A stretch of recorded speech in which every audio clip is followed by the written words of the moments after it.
Good afternoon. I'm going to call the special council meeting of September 8th, 2011 to order. Will you please rise with me for the Pledge of Allegiance? I pledge allegiance to the flag of the United States of America and to the republic for which it stands, one nation, under God, indivisible, with liberty and justice for all.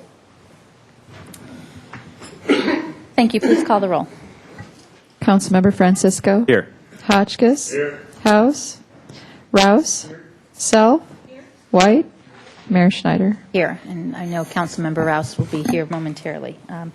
Any changes to, and there's Councilmember Rouse. No, there aren't. Okay, no, Rouse. I've welcome home, Helene. Okay, that I'm back. Any changes to the agenda, Mr. There are Armstrong? none, Madam Mayor. Okay, and is there any public comment for items not on the agenda? All of the slips I have appear to be for the item on the agenda. Okay, so we'll move to the item on the agenda, which is Plan Santa Barbara. And do you want to read that, or why don't you read that, and we'll get right to Mr. Casey and Ms. Weiss. Plan Santa Barbara General Plan Update. Great, thank you. Good afternoon, Madam Mayor and council members. I will have a staff presentation today. Then we will entertain initial comments or questions from the council members, hold a public hearing, and then turn to the council for discussion and direction.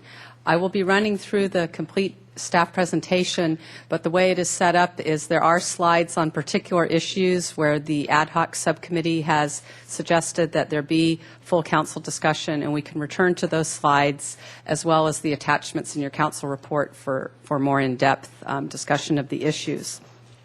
So again, for the agenda today, we'll be briefly touching on the process to date, a few comments regarding the Plan Santa Barbara General Plan introduction sections, and then focus on the elements for discussion, the land use and housing elements, and circulation element policies.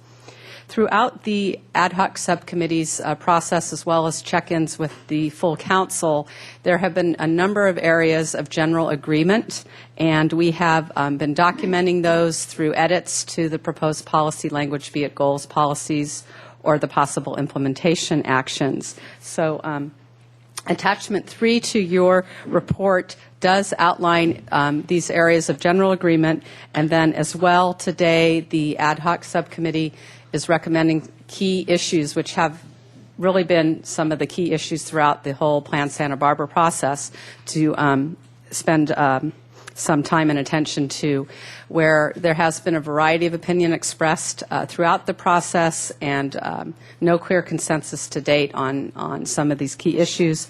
Today's meeting is an opportunity for the council to explore that again and move the project forward.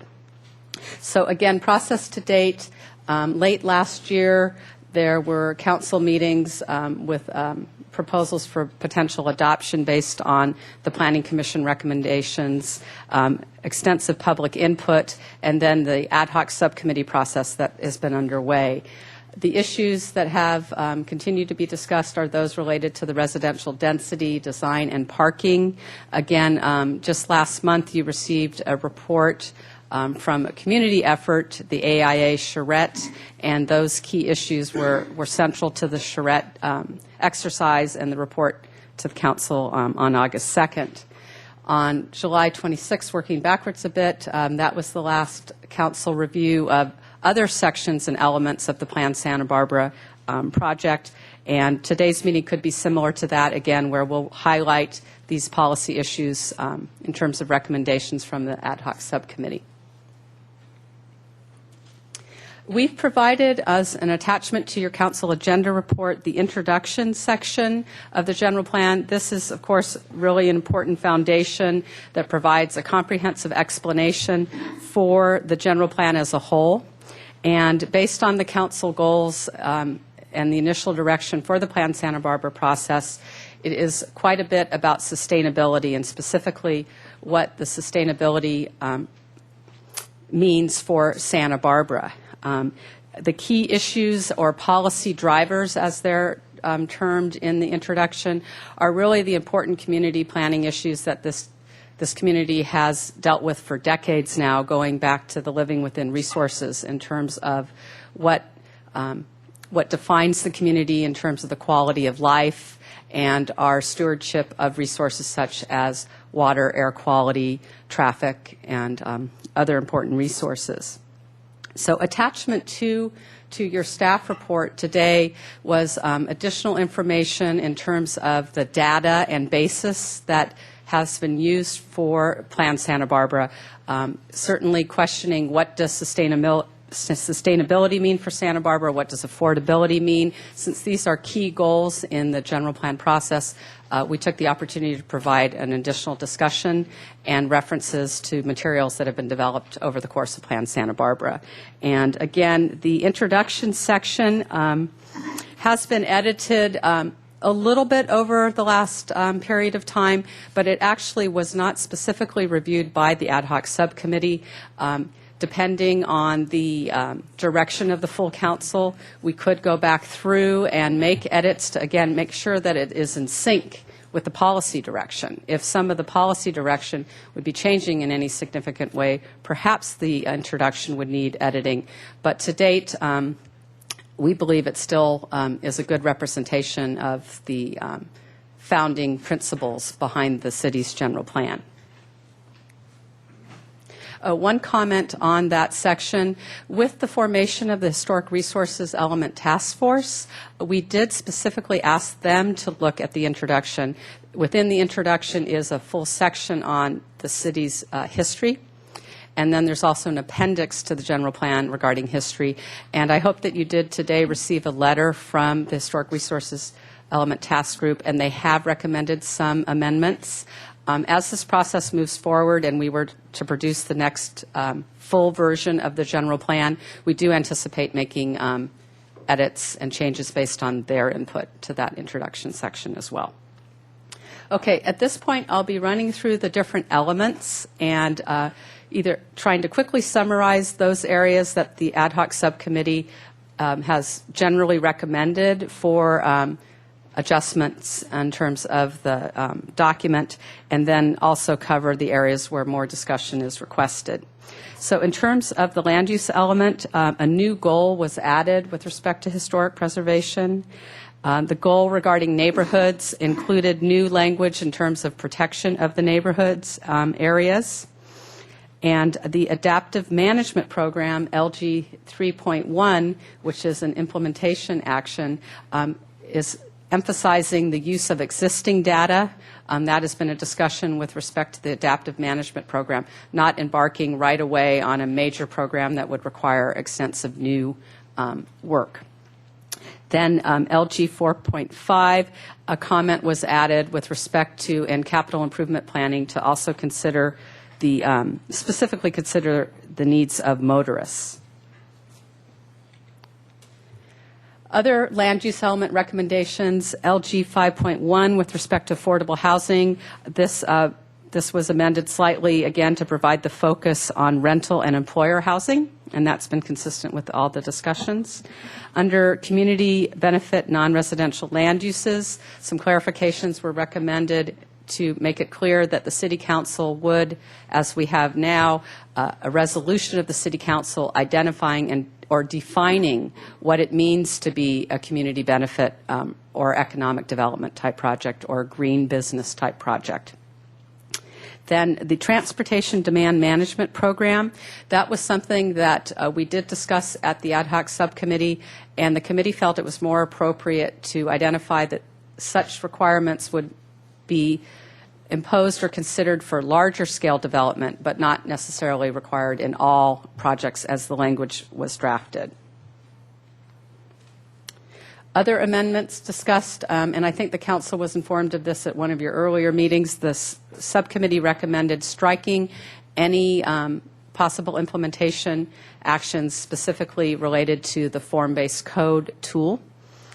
So that's been shown in strikeout. Then under community development, what that is, that's kind of an odd little title there, but what that is about is the floor to lot area ratio. The general plan does call for study and possible implementation of a new floor to lot area ratio or overall size and building envelope for projects that would look at the entirety of the project, whether or not the above ground project includes parking, commercial and residential uses.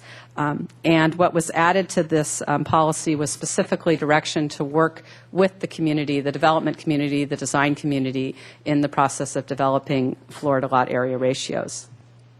Under parking demand, the ad hoc subcommittee recommends that a policy that would consider possible amendments to the zoning ordinance related to parking demand and not allow parking over the established demand for the land use. And this is related to the issue of parking maximums. The city's standards at present establish a minimum parking, and people are allowed to propose parking above a minimum or above what a demand calculation would be. The committee felt at this time they wanted to delete that policy consideration. Then the next one is the interim preservation design guidelines. Perhaps you're aware that during the Planning Commission process, a set of interim actions were recommended to take place while the rest of the general plan made its way through the process and we began implementation in later phases. But because the historic resources element has now been initiated and the work of that group is moving forward, the ad hoc subcommittee felt that having these interim measures were really no longer necessary. So those are shown as strikeout in your attachment 3. Okay, moving to the issues that the ad hoc subcommittee was anticipating the council would have more full discussion on today, includes one of the primary reasons why we're here with the Plan Santa Barbara process, and that is growth management in terms of non-residential growth in the community. Of course, with the sunset of Measure E, we have been before the Planning Commission and the Council and are operating at present under an interim ordinance that would sunset in January 2013, and the Plan Santa Barbara process is to bring forward a new program for a 20-year period. And we've held work sessions with the Council specifically on this topic. But again, during the course of the ad hoc subcommittee's discussions and deliberations, there were additional thoughts, and one being just again to remind us all that this really is an important part of an overall package, and I think that's probably Councilmember White's phrase, that it's part of a whole package deal, and that the jobs, housing, balance consideration, how is non-residential development important in our community in terms of the economy of the community, the business enterprises, the tourism, and it does generate jobs and traffic. And having that be in balance with other policies and programs that help support the housing that we need. So on the screen are the points that have been recently discussed, that there would be a 1.35 million square foot overall cap of net new square footage, but that would exclude the pending and approved projects, and it would exclude government buildings. That was what the council had discussed before. The question is that to be confirmed today or modified in some way? One consideration is the 3,000 square foot per parcel. That square footage amount under the small addition category is what we've had for the last 20 or so years. But that had an overall category square footage for small addition of 600,000 square feet. Because we're no longer dealing with a 3 million square foot program and we're looking at a 1.35 million square foot program, it wouldn't make sense necessarily to continue at the same rate. But the ad hoc subcommittee, when we presented to them the information that would fit with the 1.35 program, they wanted to revisit whether or not the city council would be interested in maintaining a small addition category at 3,000 square feet per parcel. So in order to do that, the question would be to the council, do you do that by moving square footage out of a different category, or does the overall 1.35 possibly increase? And that's my recollection of what the subcommittee did want to discuss with the council. These two policies in terms of focusing and planning for the next increment of residential growth to be strategically located in the community and designed in a way to reduce environmental impacts, help support and create a quality of of life in a more urban setting along transit corridors and in commercial areas where together with the design standards for the projects, the location of the projects, there could also be reduction for the need for parking. So these were two policies in particular that are somewhat overarching in terms of the overall direction for Plan Santa Barbara, and the ad hoc subcommittee felt that certainly at the council's discussion today you would want to have those larger policies in mind. I'm going to spend a few minutes now talking about the average unit density program and the density program that is part of the land use element as a whole. Again, this is really review for everyone, but I think it's important to cover this again. So there are land use and growth management policy 6 that relates to the location of focusing future residential growth. And those are basically in the commercial corridor areas, Milpas, the downtown area, and the CM zone. And I will be showing you maps as well. We have all looked at different maps through recommendations from Planning Commission, Coalition, Ad hoc Committee, full council. And so the location of growth has continually been one of the key issues. Basically, the questions that we've been addressing are, how much, for who, and where. And these have been the concerns that I think in walking through the program in terms of the how much being the density numbers, projections of how much development may occur over the next 20 years or shorter periods of time. And so anyway, what I have on the screen there is the average unit density incentive program is for the multifamily mixed-use type of projects. It essentially is replacing the current variable density program. It's developed with the purpose of encouraging workforce housing, smaller units, smaller buildings, and allowing higher densities in select areas. And those select areas, again, are looking to locate near transit, easy walking and biking distance to commercial services and jobs. The average unit density program, again, if you think about this, is essentially in areas, and I'll show you a map, where the R3 multiple family as well as the variable density program applies now. So the base density allowed in the R3 is a range at present, and no change is recommended in terms of this base density, and that is a range of 12 dwelling units to acre to 18 dwelling units per acre. This would continue as is with no particular size limitation should someone propose a development under this current R3 zoning. The proposal is 3 tiers of average unit density incentives. So tier 1 is the basic one that replaces the current variable density with a range of 15 to 27 dwelling units. And as you know, and I'll show you in a slide in just a moment, there's an example table of how the density would increase as the unit sizes decrease. The next tier, tier 2, would have a density range of 28 dwelling units to 36 dwelling units. Again, both of these tiers 1 and 2 would typically be for market rate development. This is just what people would come in and develop under. However, I do want to note that under our current program with variable density and inclusionary, if someone comes and develops a condominium project and they're over 10 dwelling units, then they're within their variable density as well as a 15% inclusionary on top of that is typically what, based on our codes, is required. But the Tier 3 is also a new concept that's been discussed, which is an overlay. It's also been referred to as an overlay, and it would have a density range of 49 to 64, and this would be available to the specific projects that are of the most importance in terms of supporting and encouraging rental housing, employer housing, cooperative projects, and affordable housing. This separate tier or overlay has never been really discussed or envisioned to have any connection with an inclusionary program. It's a separate program unto itself to encourage these types of units. So here is an example chart that these numbers have shifted from time to time in the discussion. Generally, they have shifted upwards since the Planning Commission discussion. The range of unit size was smaller in the Planning Commission's recommendation, and as a result of discussions with the ad hoc subcommittee, they've increased.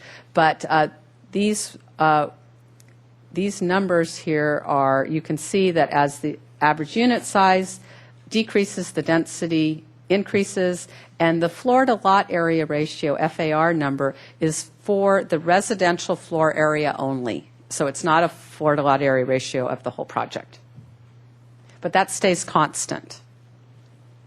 The Tier 1 areas are, again, essentially, these are most of the areas of the city where, at present, the basic R3 densities or the basic variable density is allowed today. And that is, along the Upper State Street area, the west side, the east side, residential neighborhoods in the downtown, adjoining the downtown, and then also within the downtown area, the El Pueblo Viejo, the core of the El Pueblo Viejo, as a result of the ad hoc subcommittee's discussions, that would remain at this Tier 1 level for the core of the city. Tier 2, here's the table showing, again, the average unit density sizes in this example are there's a shorter list or shorter range. The floor to lot area ratio for that part of a development does increase to 0.8, and the density goes up to 36 dwelling units. Here are the areas of the city. Again, these maps have really been studied extensively by anyone involved in this process. And what you can see immediately is, again, that other commercial areas in the city are not included. There's the white area in the central downtown is excluding the El Pueblo Viejo core. I realize it's not technically the full El Pueblo Viejo. It's just a portion of it. It also does not include the Coast Village Road areas or other waterfront areas or the R3 areas of the east side or the west side. So this is the smallest area, I think, that we've seen in a while, but is a result of the discussions at the ad hoc subcommittee. So on a related note, at your last meeting on July 26th, specifically what would be appropriate for the CM light commercial industrial area. And this has been a discussion that's been ongoing throughout the whole process, in that this area of the community is really important in terms of the sustainability of our community, business-wise, service-wise. And if housing demand was allowed to be brought to that area, then would it be in balance in terms of seeing this as an area with a lot of housing? So we did amend the two policies shown on the overhead based on your direction from the last meeting on July 26th. So there was an addition to EF 14 saying that protection of the industrial land uses is important, but would not preclude priority housing in the CM zone, and that was the language the council gave us. Then there was a suggestion to add a new policy, more of a broad policy, that the city wants to ensure that there is sufficient land available for industrial uses. So staff put out the idea of a compromise, and this actually is not even a new idea. The idea has been bounced back and forth at the Planning Commission as well, is that perhaps the CM zone corridor would remain at Tier 1 and not have the the second tier available to it, but it would have the Tier 3 available to be developed in this area. Again, back to the policy language from July 26th, is not precluding the high priority housing. So essentially, Tier 3 does represent, as we understand it, the higher priority housing for rental, employer, et cetera. So that's an idea for your consideration as well. Here is the table with the Tier 3 ranges, which the program, as it's outlined, does include that any of the units above the base tier of Tier 2, would be limited in size at 600 square feet, those additional units. And this concept was basically that was used by the folks involved in the AIA charrette. This is the map where the Tier 3 overlay would be allowed, and it is essentially the same map as to where Tier 2 is proposed. Now, again, this differs from prior discussions. This is where we are today, depending on the input that you have from members of the public. If you all would like to see earlier maps, I have some of that information available, but we do want to focus on the recommendations and the issues as they've been brought to you from the ad hoc subcommittee. Okay, related to the average unit density program is the suggestion that it really not be just a central basic part of the city's land use element and zoning code, but that it be an experiment or have a specific time frame in which it's made available, and then through the adaptive management program, we specifically go back and look at, have the objectives been achieved with this new average unit density program, and have a decision before the council either to move forward with the program or modify it in some way. So this... I think Mr. Francisco had a Yes. question right here. Thank you.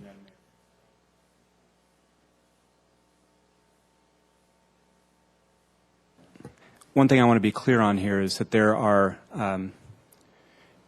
there's this separate discussion of the average unit density is a way of achieving smaller overall building envelopes and with higher density. Correct. And there's also just the general question of, should we have higher density areas and where should they be? And there's also the question of, if we sunset these higher density things, do we revert to the old variable density formula based on number of bedrooms, or do we continue with the average unit density metric? So it's kind of it's sort of like there are two issues there. It's not just the concept of average unit density as the metric. Thank you. I'm in agreement. The question now on the screen is this consideration that if the program is developed and it contains the 3 tiers or whatever it does, there has been an interest in saying we would have this program put on the books and the ordinance would make clear that it's valid for a certain period of time. And the discussions at the ad hoc subcommittee that staff and the city attorney helped the committee is that certainly an ordinance could be drafted that lays out a program such as the one on the screen. Is basically the committee had talked about a 7-year period. They'd actually talked about a shorter period as such as 5 years. Staff brought the committee information about how long it takes projects to go through the review process, and we had a concern about at least allowing for another economic cycle, a different kind of economic climate. We thought that more time would be appropriate if this was going to be part of the plan, and so 7-year period is the question, is that an appropriate period of time? Also, the committee felt that it would really be an either or, whichever came first. It would either be a 7-year period or it would be after some number of units were constructed. And so the discussion at the ad hoc subcommittee never exactly landed on a number, but the discussion was somewhere between 150 and 250 units. I think the committee was working to try to achieve some agreement on what that number would be. But again, this is for your consideration as a whole. Where do you think that would be? Again, the staff discussed that we could work out some details to make a program like this work. And one of the important details would be, just as Councilmember Francisco just said, as this program is beginning to sunset and the city is looking at what has been achieved, a decision would be before the City Council to either maintain the program or change the program. But in the event that that decision was not made before the sunset period, what would the default position be? What would the status quo be? And it was... my understanding is Councilmember White put out the question is, if this is an experiment based on a change from our current status quo, then perhaps the default is the current variable density program. whereas I think Councilmember Francisco was saying perhaps the default is it's that high-density component that just goes away, and that the new, what we're calling Tier 1, would become the default. And so, again, I'm going to be running through the whole presentation, and when you want to talk about these issues, we can come back to these slides and talk about them in more depth. Thank you, Ms. Weiss. Okay, moving to the housing element, there were a number of policy possible implementation actions that the committee did recommend for changes. And with respect to H4.2, the committee wanted to expand this to be less specific to Discasa Esperanza, and that edit called out for exploring more services as well as throughout the region as what the measure would hope to achieve. Then on 11.2, this is a policy that needs to be consistent with whatever decision the council makes in terms of the various tiers and overlay programs. So we've identified that. Preserve rental housing, this policy was amended to, again, discourage the condominium conversion process, but allow for cooperative tenant ownership. And also, this is a point that has been brought up a couple of times. I think it's worth repeating, is our understanding is if any project came through the Tier 3 program for rental housing, that project would not be eligible at any time to convert to condominiums. Okay, now into the policy discussion areas for the housing element, inclusionary housing.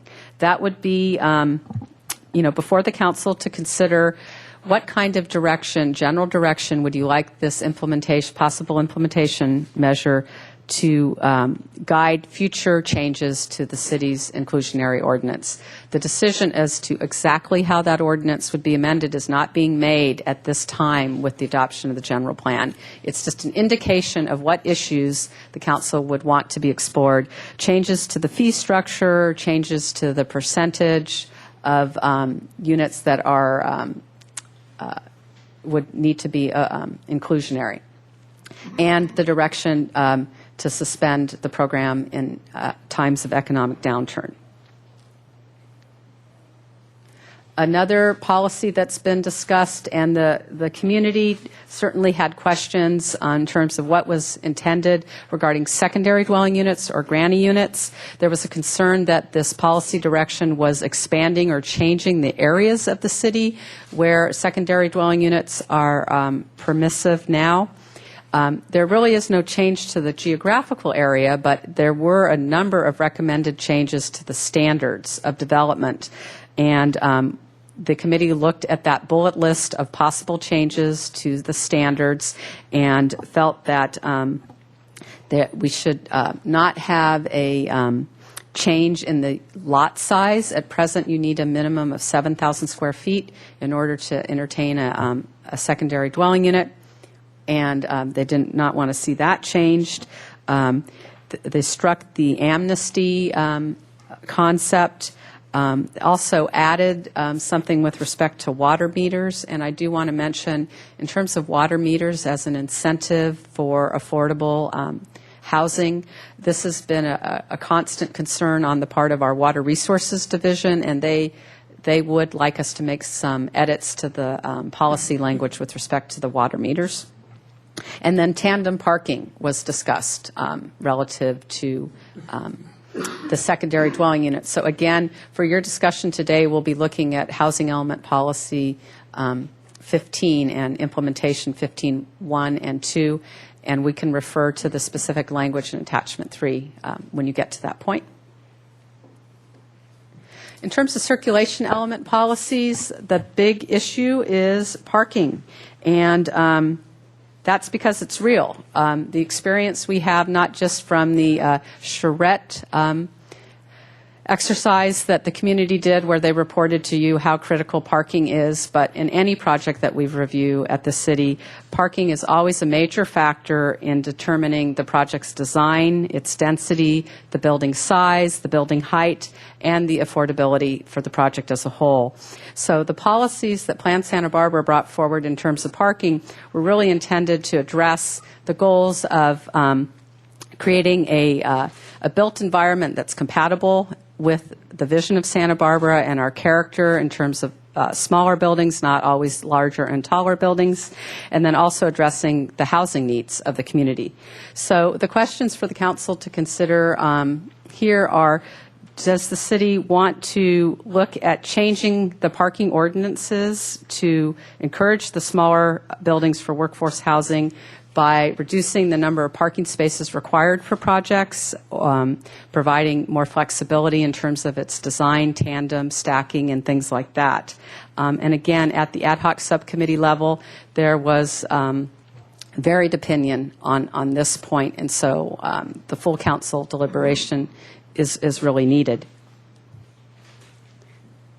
The parking maximum was discussed, and the committee felt that that concept did not need to remain in the element this time.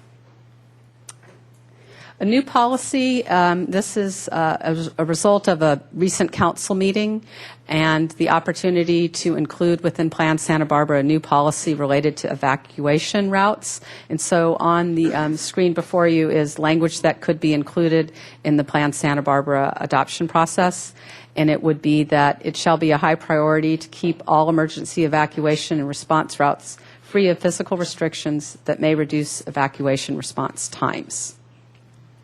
So that is the overview, and I realize there is quite a bit of substance to these issues, and we're available to turn the pages and look at the language and assist you in your discussion, and look forward to your direction.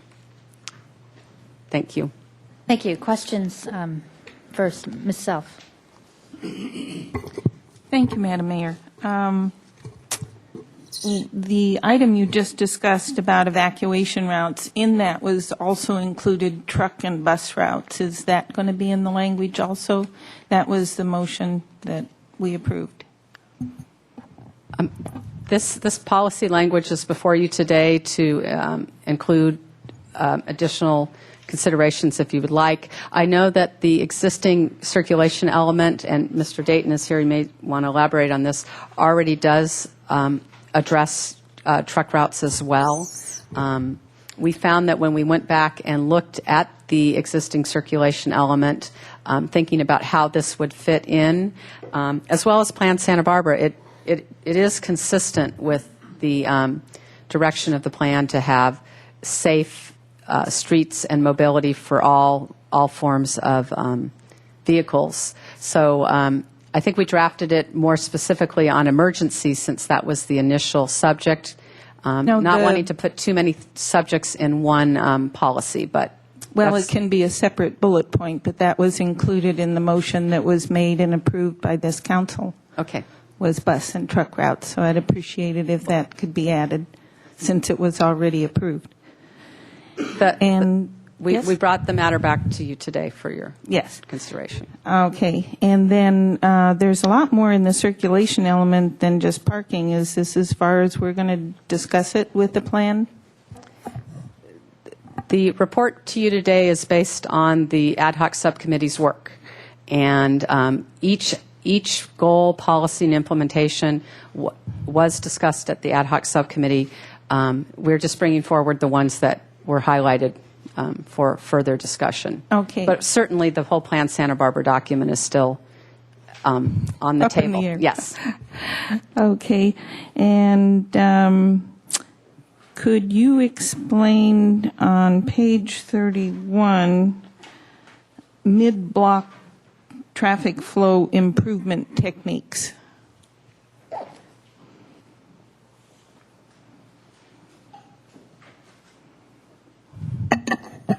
Madam Mayor, Councilmember Self, during the Upper State Street process, one of the things that was identified as a thing that was constricting traffic flow was the things that happen within the middle of the block, and those are long blocks on State Street, Upper State Street I'm referring to, and because of all the multiple driveways and the left turns. And so during that process, it was identified that we would look at constraints that not just related to intersection congestion, but also to mid-block congestion, and that's what this policy is trying to get at, is trying to emulate and bring that forward. In most of those areas, there is a center turn lane to get out of traffic. So I guess I'm wondering how somebody in a center lane constricts traffic flow on the 2 lanes.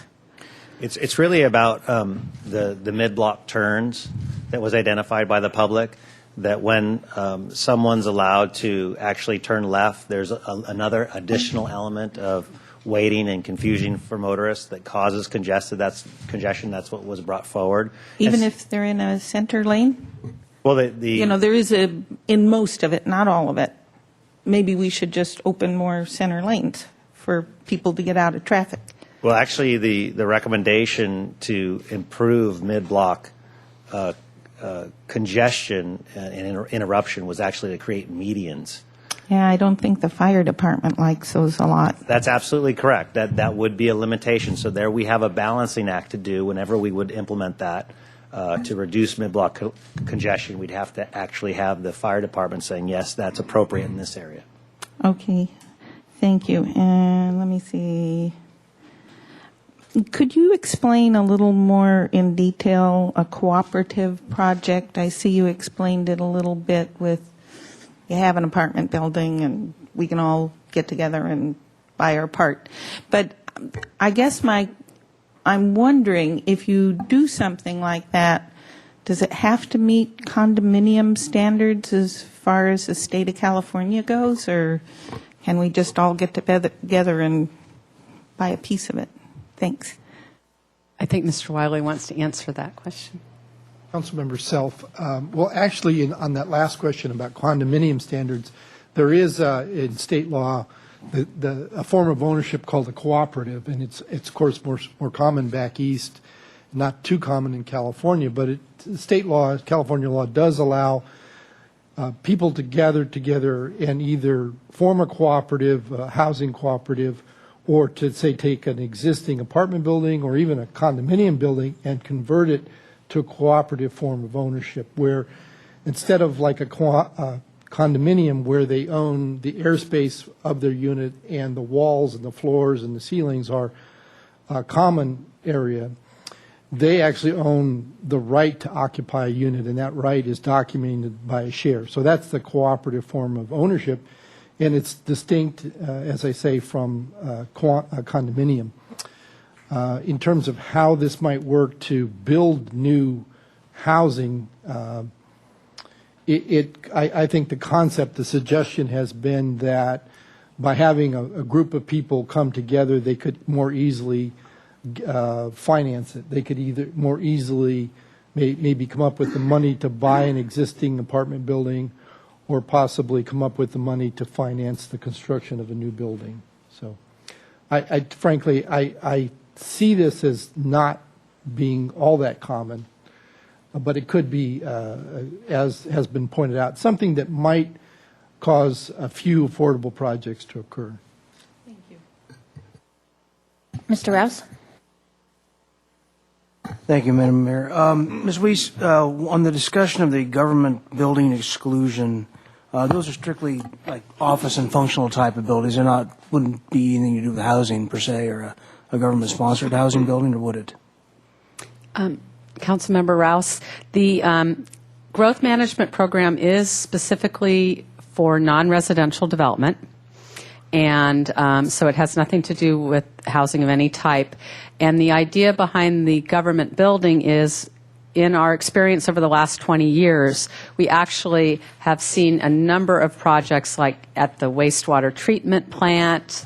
I'm just trying to think. That's one that always comes to mind, because they start to run out of their small addition, and it's an essential governmental facility is what we're talking about that would not be included. Also, what we talked about with the council is that other governmental entities within the city's limits are completely excluded from these regulations. So by having the city impose upon itself a limited development potential for essential governmental services just didn't make sense. So that's why it would be created as a new category that would not be within the total 1.35 or whatever that number is. Thank you. So governmental facilities. And then on in H3 and 3.4, 5, and 6, we talk about the RV parks. And is that separate from or inclusive of the New Beginnings program? I have to find the policy. Which page Oh, are you sorry, looking page at? 15.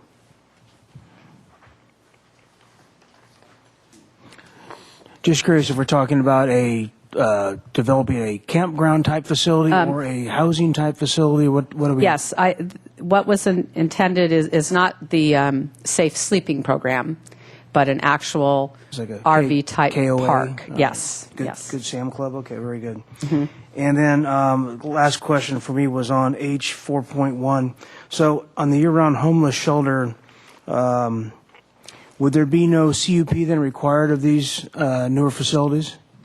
Madam Mayor and Councilmember Rouse, yes, there's a new requirement with this round of housing element updates that each jurisdiction throughout the state must establish within its zoning ordinances zone districts or areas of the community where emergency housing shelters are allowed by right without a conditional use permit.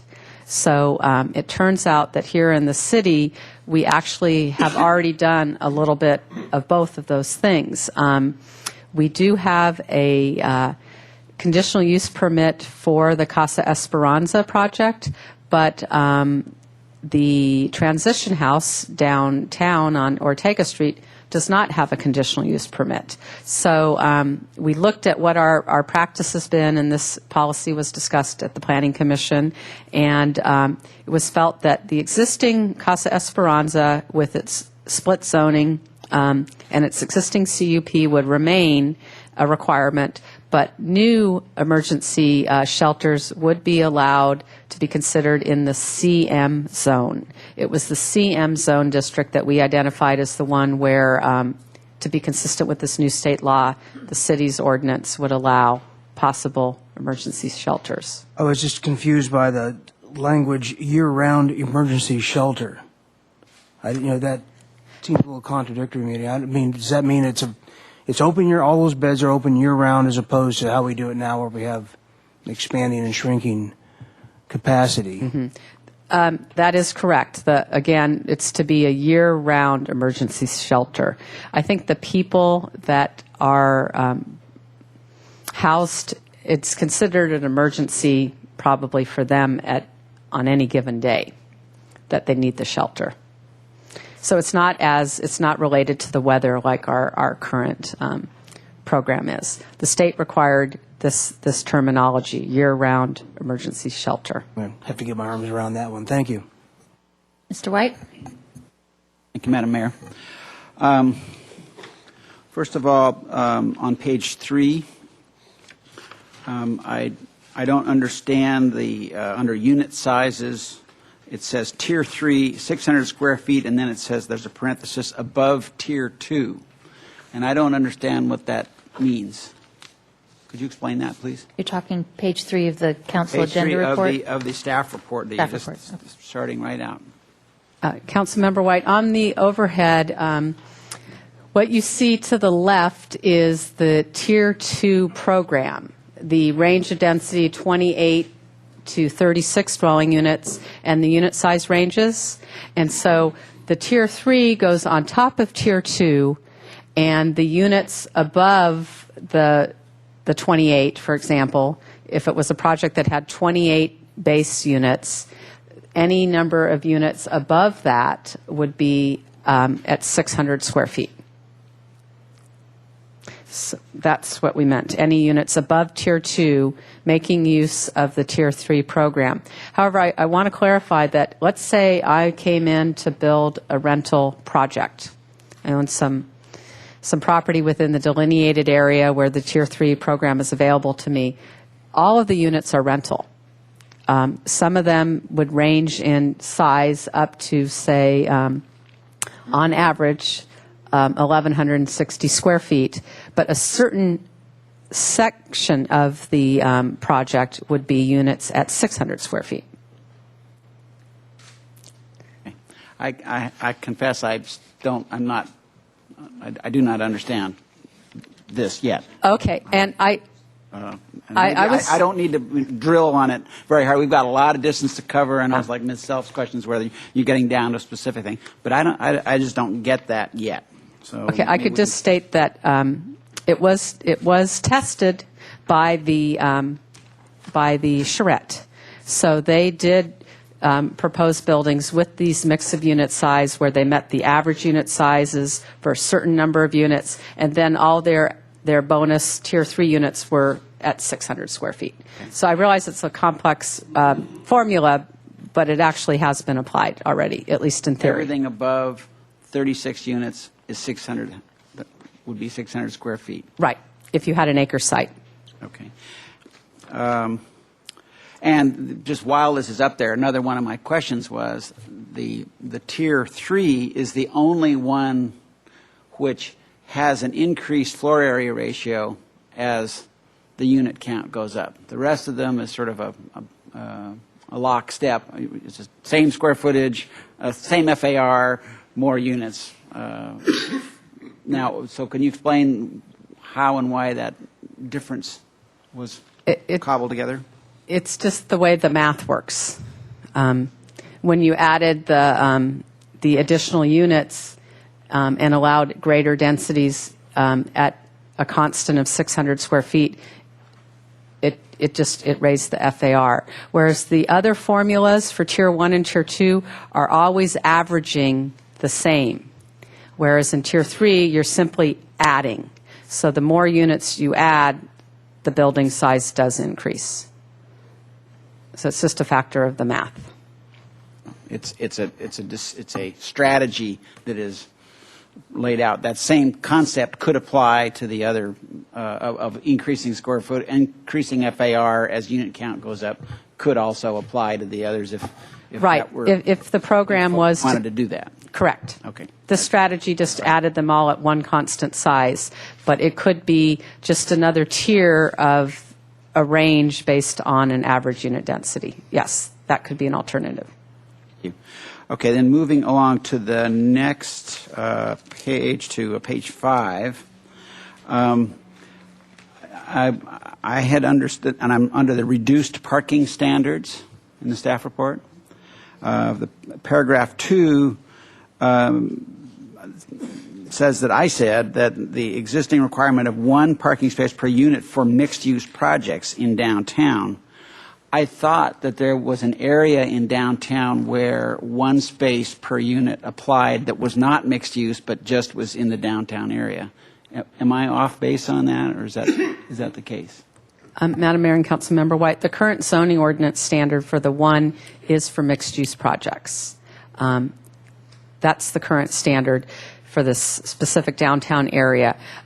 There is also for affordable housing projects, But not affordable. 1, but the answer is it is just for mixed use. Okay. Yes. So that was my mistake. All right. And then this question is for Mr. Wiley, and it's a conversation that we had at subcommittee a fair amount, is the concept of, and I think you warned the subcommittee on this topic. We get to the limit of this. We're talking about the sunset. We have the 150 to 250 units, whatever number is chosen, and unit number 251 doesn't get to the finish line in time or whatever. And you'd raised a warning about that you want to. You indicated, as I understood it, that there needs to be a little bit of flexibility in there. Could you describe that or remind us of what I think I'm talking about here? Madam Mayor, Councilmember White, what I was referring to is just based on my understanding of this concept of a temporary experiment, if you will, that let me assume that this is a result of some concerns over increased density, concerns over where that may happen, concerns over what it might look like, so that we didn't want to make this a 20-year policy, at least initially, because we want to find out if it really works as it anticipated, if it looks okay as anticipated. And some of this has to do with market forces. And I think my point is that if you're defining an experiment, you don't want to have unanticipated consequences or unanticipated things undermine getting you the answers from that experiment. So, for example, if you say it'll be 200 units maximum, you have to say, well, what does that mean? Does that mean 200 applications for 200 units, or 200 units actually constructed? And if you say it's a 5-year experiment period, what does that mean? Does that mean that if you got approval but didn't start construction within that 5 years, then you lose your approval?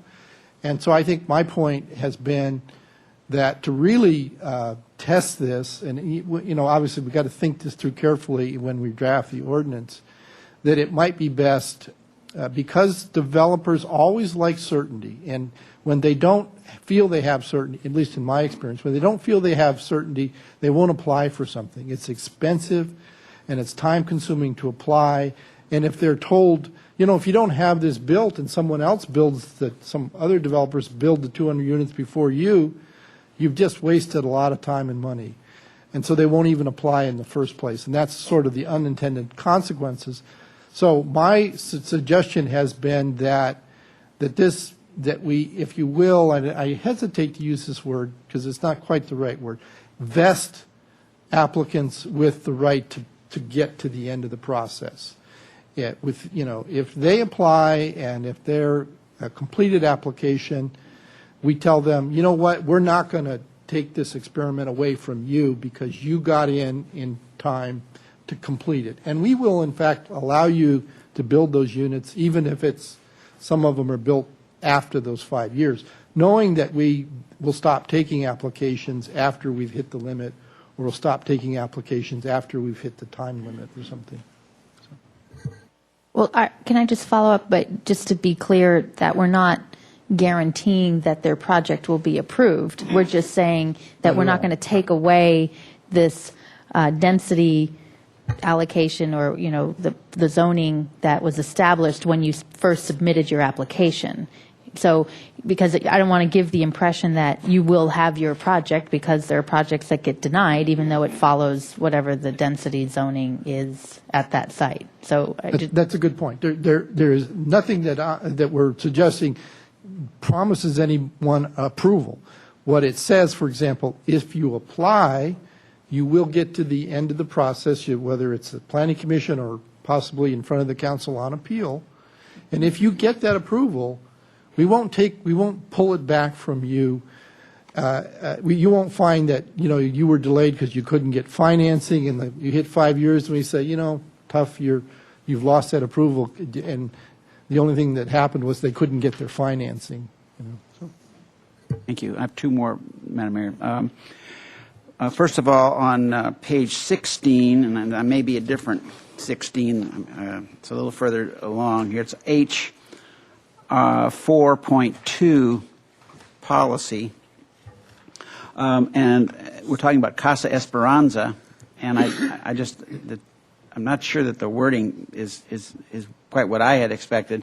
And the wording says, continue to fund and support the Cacique Street Homeless Shelter, Casa Esperanza, or other suitable shelter facilities. And I would think that would be and other facilities. I think the notion was that the region, there might be other communities that share the load.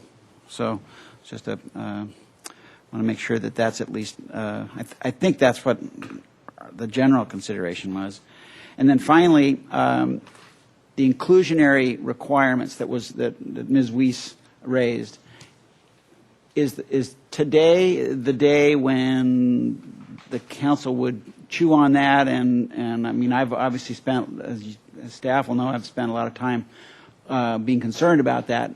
But I'm thinking that that's something that is a future framework to be looked at. Is that something you need clear answers on with this round, or how does that work? Madam Mayor and Councilmember White, we are looking for direction on the possible implementation action for a future inclusionary ordinance. So it's not a commitment that this is exactly how the ordinance would be amended in the future, but for today's direction, you would look at that language one more time and say, this is okay for now, or this is how I would like that direction to change. Okay. So, yeah. Thank you. It's today for So- direction, so it's but not for Okay, decision. so under the comment period. Yeah. Thank you. Mr. Hotchkiss. We're still at Thank you, Madam questions. Mayor. Just to go back and again do in the H area, which H for homeless in this case, 4.1, with a year-round homeless shelter, I want to be clear that people don't think that we're building another homeless shelter. All we're saying is that we're going to abide by the state rule to have zoning that would allow that. Is that correct? That is completely correct. It says that this is the zoning that allows one to be proposed. Okay, I'm hearing a sigh of relief out there.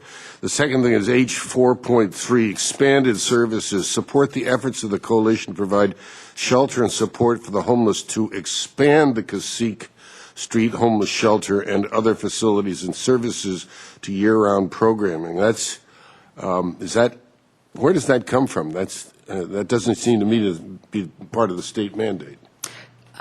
Councilmember Hotchkiss, that's correct. This policy is a carryover from our current housing element. It's been the policy of the city to be supportive of considering expansion of that shelter. So that's recommended to continue Well, I think or we're going to amend have to at talk your about that direction. one. Yeah. Thank you. We might as well, if we're going to wordsmith and edit, there's no reason to call it the Coalition to Provide Shelter and Support for, I mean, that name has changed years and years ago, so, I mean, just in terms of editing in the future. That's just a minor piece. Question still, Mr. House. Just a couple of them. One, while I appreciate the sentiment, I wonder, Mr. Weiler might want to comment on this, and I don't remember exactly where it was in here, but the provision about if we have rental housing projects that would be approved under the Tier 3 zoning allowances, that somehow we could prohibit them being converted to condominiums in the future. I believe state law is rather particularly clear about that and says that the jurisdictions don't have a right to prohibit that kind of a change. Maybe you have a comment, or maybe it's something we need to do a little research on. Madam Mayor, Councilmember House, no, we've thought this through. It's clear that the State Ellis Act is, by and large, preemptive of condominium conversions. In other words, you take an existing apartment building, and if they propose conversion to condominiums, their conversion is regulated by the State Ellis Act, which says to charter cities, you have to follow the Ellis Act, which means we have to process the application. That's what I'm So remembering. even though our code about 20 years ago contained some numerical limits on condominium conversions, about 15 years ago when the Ellis Act came along, we have advised our staff, community development staff, that we cannot enforce those numerical conversion limits. But that's all having to do with existing buildings and with base densities. And the rationale here is that we are going to preserve, under the average dwelling unit approach, we're going to preserve the base density. So from a constitutional standpoint, from a State Ellis Act standpoint, any property owner has a right to come in and develop their property under their base density. And they want to develop condominiums, they have the right to do that. In fact, if they want to convert an apartment building to condominiums, they can do that so long as the conversion results in their base density. So when they come and they say we want more than the base density, that's why we're calling it an incentive program. They're asking us, they're coming to the city, and they're asking for more than the base density. And that's the legal distinction that gives us the ability to essentially, we're going to enter into a recorded contract with them that says this will be an apartment building, in perpetuity. Now, I have to tell you, these are all city council created rules by virtue of ordinances. So it'll be this way until a future city council decides to change it, if they decide to change it. Clear. Okay, thank you for the answer. That helps me understand that. And then, Ms. Weiss, what we have here that's got all the strikeouts was effectively what came through the process up to a certain point, and most of it is what the Planning Commission had left us with I think a few exceptions. Some of the markouts here were Planning Commission comments that were sort of at the last minute, I think. Am I correct in that understanding? Madam Mayor and Councilmember House, the document before you includes the Planning Commission recommendation and direction from City Council, because at various check-ins, the Council had already amended some of the Planning Commission discussion. So what's really being highlighted in the document attachment 3 is the ad hoc subcommittee's changes. So you're not Right. I get seeing that. some of the already changes made to the Planning Commission recommendation are in there as well. You do have, I'm just trying to We have find, I'm versions finding the each step. baseline. Yeah, I'm trying to find that baseline where you had a 6-1 Planning Commission recommended City Council version that exists somewhere there. This document is Okay. the document upon which the Planning Commission made its recommendations, and there was a resolution of the Planning Commission that outlined what changes to this that were recommended. Okay. So that absolutely exists in the record. And then we have a resolution of council that has been drafted along the way that showed That was the one we did just a in couple like weeks ago. November of last year. Oh, We were the last at that year. point. Okay. But what we've highlighted in attachment 3 for you really, because of where we are in the process, is what the ad hoc subcommittee had been discussing. That helps me a lot. But then again, like for instance, we already took some kind of action a couple weeks ago, or very recently, can't remember, recently, on some of the subcommittee recommendations. And Right. those were pretty much just do it kind of things. And we all of us on council voted on that just recently.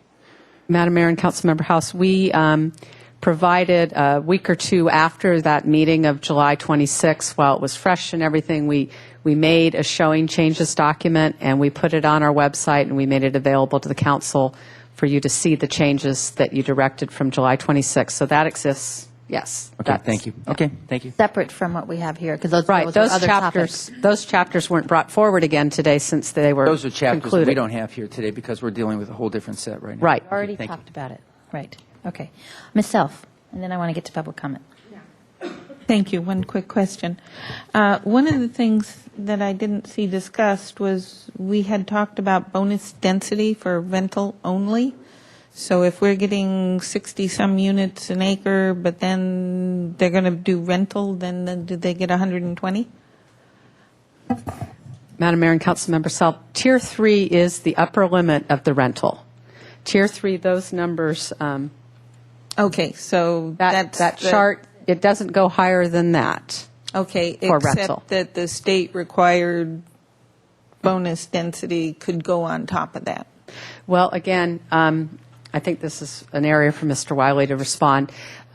State bonus density is generally applied to the base density that you would be entitled to more. The city is creating this as a separate incentive program. So state bonus density this ordinance could be written and have state bonus density not apply, because it's a completely separate program. Promise?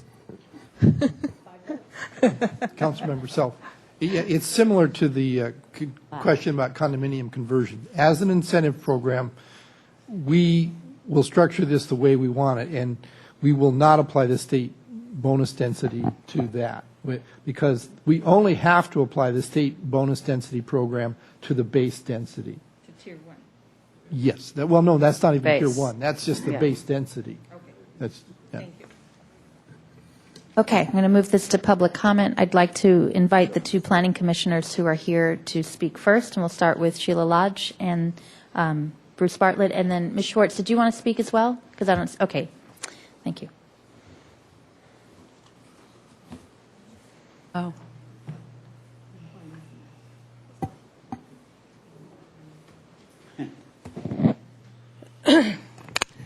Thank you, Madam Mayor and council members. The most sustainable thing that you could do would be to stay with the densities that we have. It puts the least pressure on our resources and our services.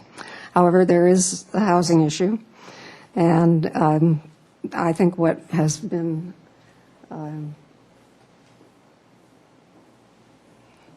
is that what's showing up on there? Oh, okay.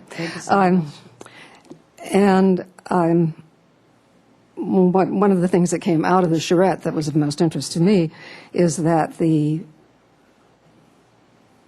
works for the rental housing.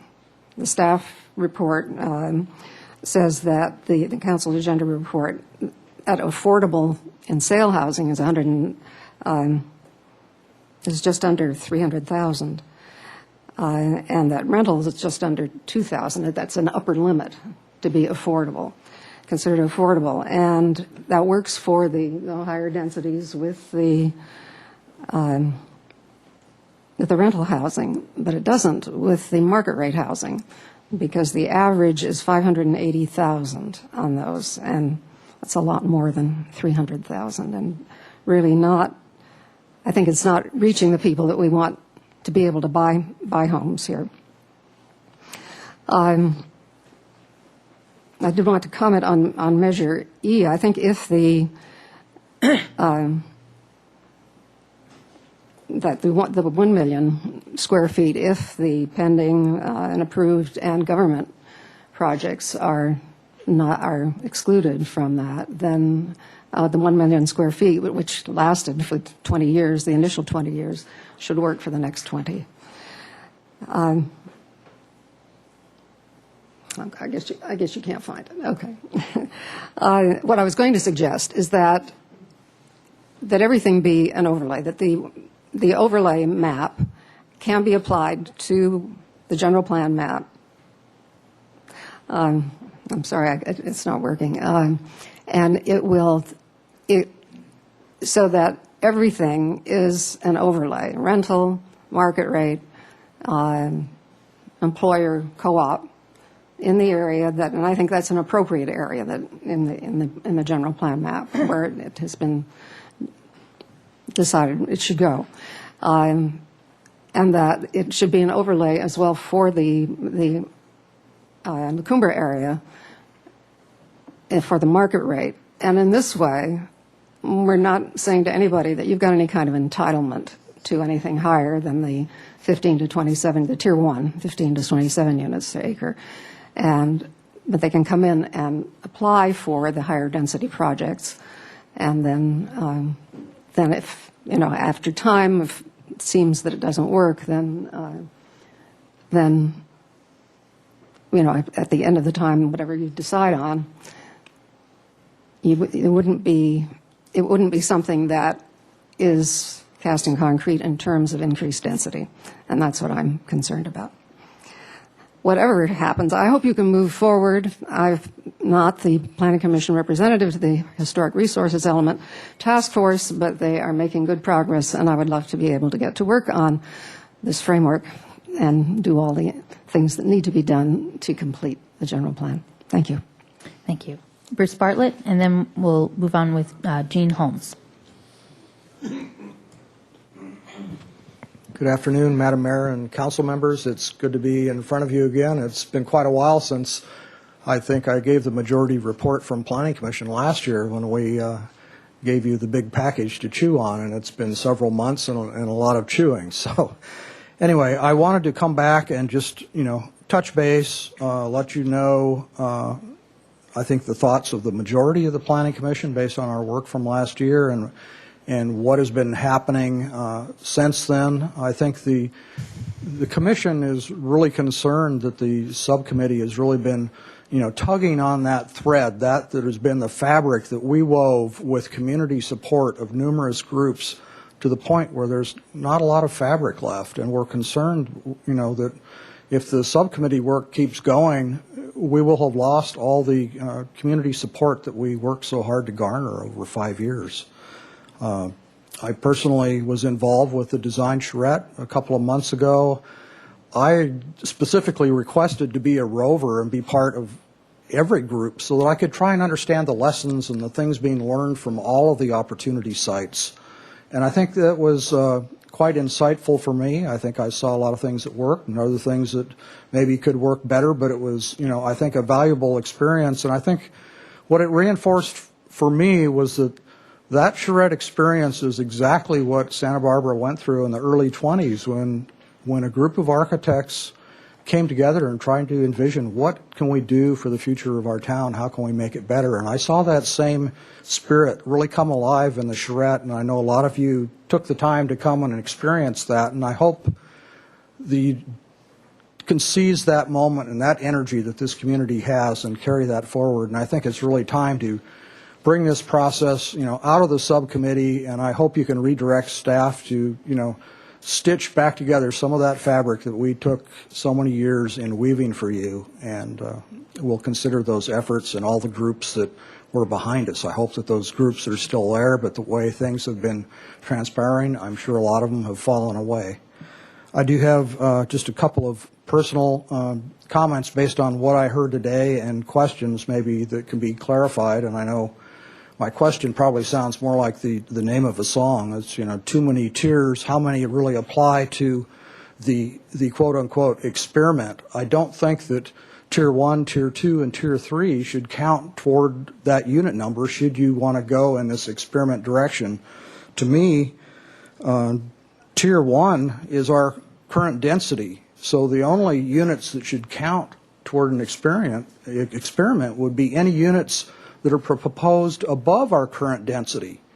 You shouldn't count an entire project as an experiment when we already have our current density that we're working with. So I just want to make sure that we're not eating up our experiment category too quick because you're putting every unit in rather than just the ones that are actually the bonus. So hopefully that can be clarified, and look forward to your continued work, but I would rather see you bring it back to the 7 and take a few more months to get it right than make a rush decision now without community support and be stuck with it for 20 years. So anyway, carry on, and thanks for your efforts. When you said too many tears, I was thinking you were talking about crying, but that's not what you meant. But that was what went through my mind for a second. There was an innuendo there. Yeah, yes. okay, all right. I got that. Jean Holmes will be followed by Fermina Murray.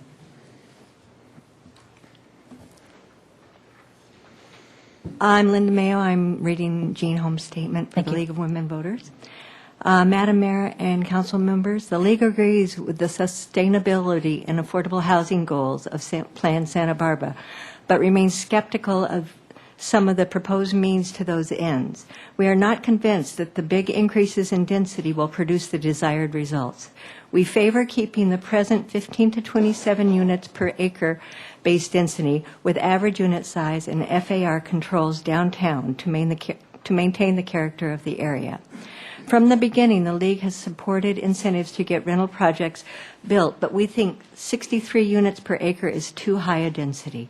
It would probably result in large buildings with inadequate open space and too much interference with viewscapes. We do support 100% overlay for rentals and employer-subsidized housing during a trial period. That density would be 30 to 54 units per acre. The League believes that there should be no inclusionary requirement on any project that receives benefits intended to produce affordability. We have learned that the inclusionary requirement is paid for by increasing the prices of the other units in the project. The League understands that you are making difficult choices today. In doing so, we urge you to protect that special character that is so important for the economy of the city and quality of the life of its residents. Thank you. Fermina Murray will be followed by Debbie Cox-Bolton. Madam Mayor, council members, I'm here on behalf of the Historic Resources Element. Chair Judy Orias cannot be here. And we are offering, I think you received our letter, we're offering a suggested language to the sustainable framework, which is in the introduction of the general plan.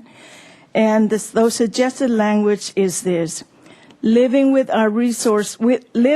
our resources means effectively managing growth and infill development to conserve and protect the community's natural, physical, historic, and cultural resources for present and future generations. Future development and resource use must be met with creative solutions that meet the multiple objectives of the general plan, including preserving historic, cultural resources and community character, retaining a diverse population and culture, and supporting a steady economy. Historic and cultural resources and the small town character of Santa Barbara must be protected throughout the city by utilizing preservation strategies for the purpose of preserving and enhancing the human scale architecture, public open space, landscape, and public views. In addition, the staff has requested the task force to review and revise the history sections of the general plan, and that's the introduction in the Appendix C. And those edits have been completed. They just need to be approved by the whole task force in their next meeting on September 26th. And as soon as they're done, they will be forwarded to you for your review and approval. And I'm happy to answer any questions you may have concerning the task force. Thank you. Thank you for your work on that so far. Debbie Cox Bolton will be followed by Courtney Siepel. Madam Mayor, council members, thank you. My name is Debbie Cox Bolton. I'm with the Coastal Housing Coalition, which represents thousands of employees in Santa Barbara and on the South Coast still struggling with the high cost of housing. Over the course of the Plan Santa Barbara, we've consistently supported the goal of trying to address this lack of housing that's affordable for our local workforce. The decisions that were made in the last general plan update set us on a course that we've experienced for the last 20 years. 20 years ago, the median home price on the South Coast was $295,000. And today, even in this housing slump, that's now $839,000 and requires an income well over $150,000 to purchase. According to SBCAG, commuting has tripled from just about 10,000 in 1990 up to more than 30,000, which is almost one in nearly 3 workers. We've been heartened over the course of Plan Santa Barbara to come to understand that there really is a community consensus in trying to address the need for affordable and workforce housing. We've heard that today. Last year, the Planning Commission's hybrid compromise proposal garnered overwhelming community support. And last fall, we were proud to be part of the community coalition, which put longstanding differences aside to come together for a set of recommendations that built on that work and advanced the community's common goals of providing more affordable housing, protecting historic resources, and protecting Santa Barbara's character. While we greatly appreciate the time and effort spent by the ad hoc subcommittee since that time, we're very disappointed in how far we've moved away from that moment where the community came together. In the reading of the staff report for this meeting, I was struck by how virtually on every key issue, instead of consensus, there were 3 and often conflicting opinions. The underlying framework of sustainability, which has guided this plan update for 5 years and is clearly supported by the majority of the community, has come into question, and some of the specific proposals, including the shrinking of the Tier 2 map and overlay and the idea of an arbitrary cap on the units built under the average unit size incentive model, move away from policies and strategies aimed at trying to produce workforce and affordable housing. I would just say that, not surprisingly, since the Community Coalition, there are groups that were part of that coalition that have moved off of our position a little bit. And I think, to be frank, if the ad hoc subcommittee had gone in a different direction, we may have moved off that too if it was something that we liked a little bit better. But to me, that only underscores how delicate that balance was when we could all put the differences aside to find some common ground. So I would just say the decisions made in the last general plan update set us on the course for the last 20 years, and we urge you to recommit to a plan for the next 20 years that is grounded in that community support. Thank you very much. Courtney Siepel will be followed by John Campanella.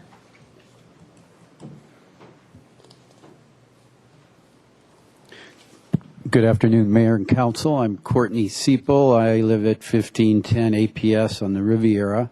I'm Vice President of the Tobes Group, responsible for the housing production of the Tobes Group. I have over 40 years of experience in primarily multi-housing and apartments. I was also a member in the Charrette. I was in the Economic Committee. So when the designs came through us, we reviewed them. We expressed the concerns and reality that you have in trying to build and produce housing. It was an eye-opening experience. We ran took a lot of work, a lot of computer time, and working out the assumptions with architects with a lot of different good ideas, but sometimes difficult in reality to produce. But I want to give you a little capsule. I want to focus my time just on apartments because of, one, the personal experience and the need for this community to have apartments. We survey our apartment our apartment renters, tenants, every year at the Tobes Group, which includes over 2,000 apartment units in the South Coast, ranging from Ventura up into Santa Maria. Most of them are in Goleta, but we have a pretty one of the largest inventories of rental housing in this community. What we're seeing is a real tidal shift, and that is that we're seeing the echo boomers, the generation tail end of the X's and the Y's, coming into the rental market in greater numbers, and now that generation is really only second to the baby boomer generation as far as their housing desires. We've seen a tremendous disappointment, concern, and disillusionment in our renters who got into the housing boom or tried to get into the housing booms. The one that got into the for-sale housing boom used our apartments because they didn't make it. They were a casualty of the mortgage mess this nation created. But what we're seeing is a stronger desire to rentals. For rentals. We're seeing even baby boomers now. We're seeing a real gap in the average age of renters. Generally, we've seen the average age drop about a year and a half over each last successive 4 years we've had this survey. So we're seeing a tremendous demand for rentals, and they're coming out in this way. As far as some of the Plan Santa Barbara, don't be afraid of smaller units. They're needed. People want them. One of the biggest impacts or in rental size is, believe it or not, the high definition flat screen TV. You don't have a lot of room in your living room taken up with big TVs. So we're building now one bedrooms in the 600 range, and we had a recent project, 108 units, 30 units to the acre. Could you wind up, please? You're at 3.5 minutes, so. And it rented up as fast as any project we've ever had. So don't be afraid of unit size. Apartments also, parking, we're seeing parking, number of cars at these units decrease. We're down to like about 1.1 cars per unit.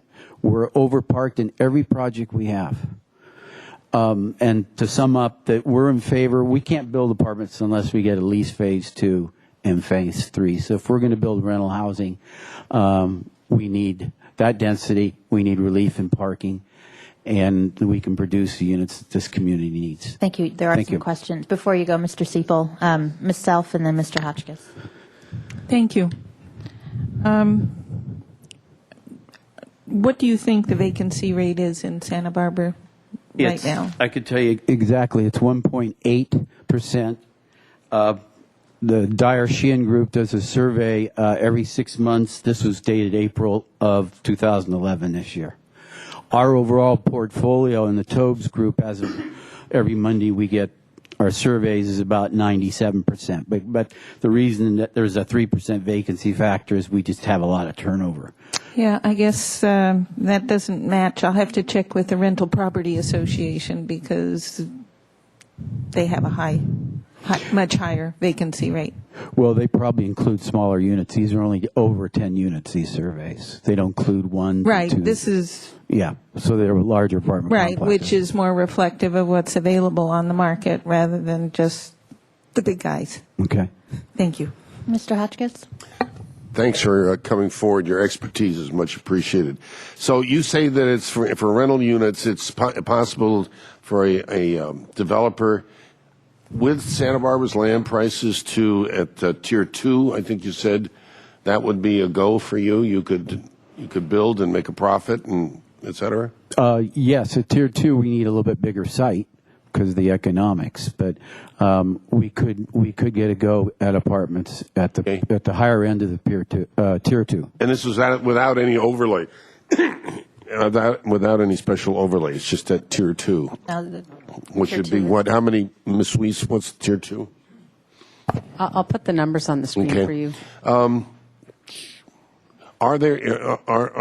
Is there vacant land available in Santa Barbara that would allow you to do what we're talking about? Well, we haven't built apartments in Santa Barbara because there is not much vacant land, and the zoning as such has been very prohibitive, making it economically difficult. But in looking over this last few months, there is land available.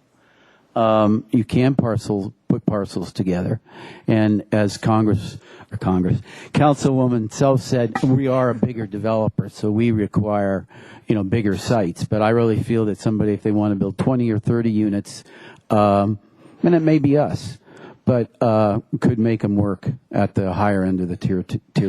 If an employer came here and under what we're considering with an additional overlay, allowing greater density for employer, could they come to you and have a sort of joint project so they would enlist your aid because you guys are at the top of the list here? We would love that and seek that. If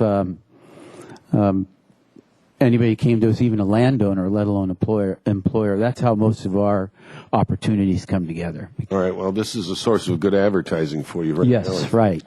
I think that's it for my questions right now. You're not going to leave, though, are you? Well, I have to. I'm sorry. You have to. Yeah. All right. Well, I can call. Thank you. Can I clarify something, Mr. Siepel? When you said on Tier 2, if the lot was big enough, what does big enough mean? About an acre. We need an acre. You need a full acre? Yeah. Okay, in order to make a Tier 2 lot. And that was where the charrette essentially looked at sites that were right around that acre. That's really what we need to answer a couple of questions. So smaller than an acre, you're looking at Tier 3 density? Yes. Okay. Madam Mayor. Mr. House. While Mr. Siepel's there, and I see Ms. Weiss, we're both exchanging glances. She put up something here, and this is the Tier 3 ranges, which seem to correspond to what Mr. Siepels was just talking about, not Tier 2. And it was with the co-op, the overlay up there. Hey, Ms. Weiss, would you help us a little bit? And Mr. Siepels, maybe you could help respond to that. We were just throwing these Tier 1s, Tier 2s around. Actually, the title of the slide is Tier 3, but you're seeing both Tier 2 and Tier 3. So to the left is the density range of 28 dwelling units to 36 dwelling units per acre. That's Tier 2. And then when you apply the overlay of the Tier 3, the range goes to 49 to 63. And those are like the 600 square foot units that we were just talking about. But this is kind of required to bring it up to that the number of units to make an acre work, like Mr. Siepel's talking about. And my understanding was that in conversations we've had over the course of Plan Santa Barbara, that kind of magic numbers were somewhere around 40 dwelling units per acre for possible for higher end rental could work, and then up to 60 dwelling units per acre, again, for greater affordability.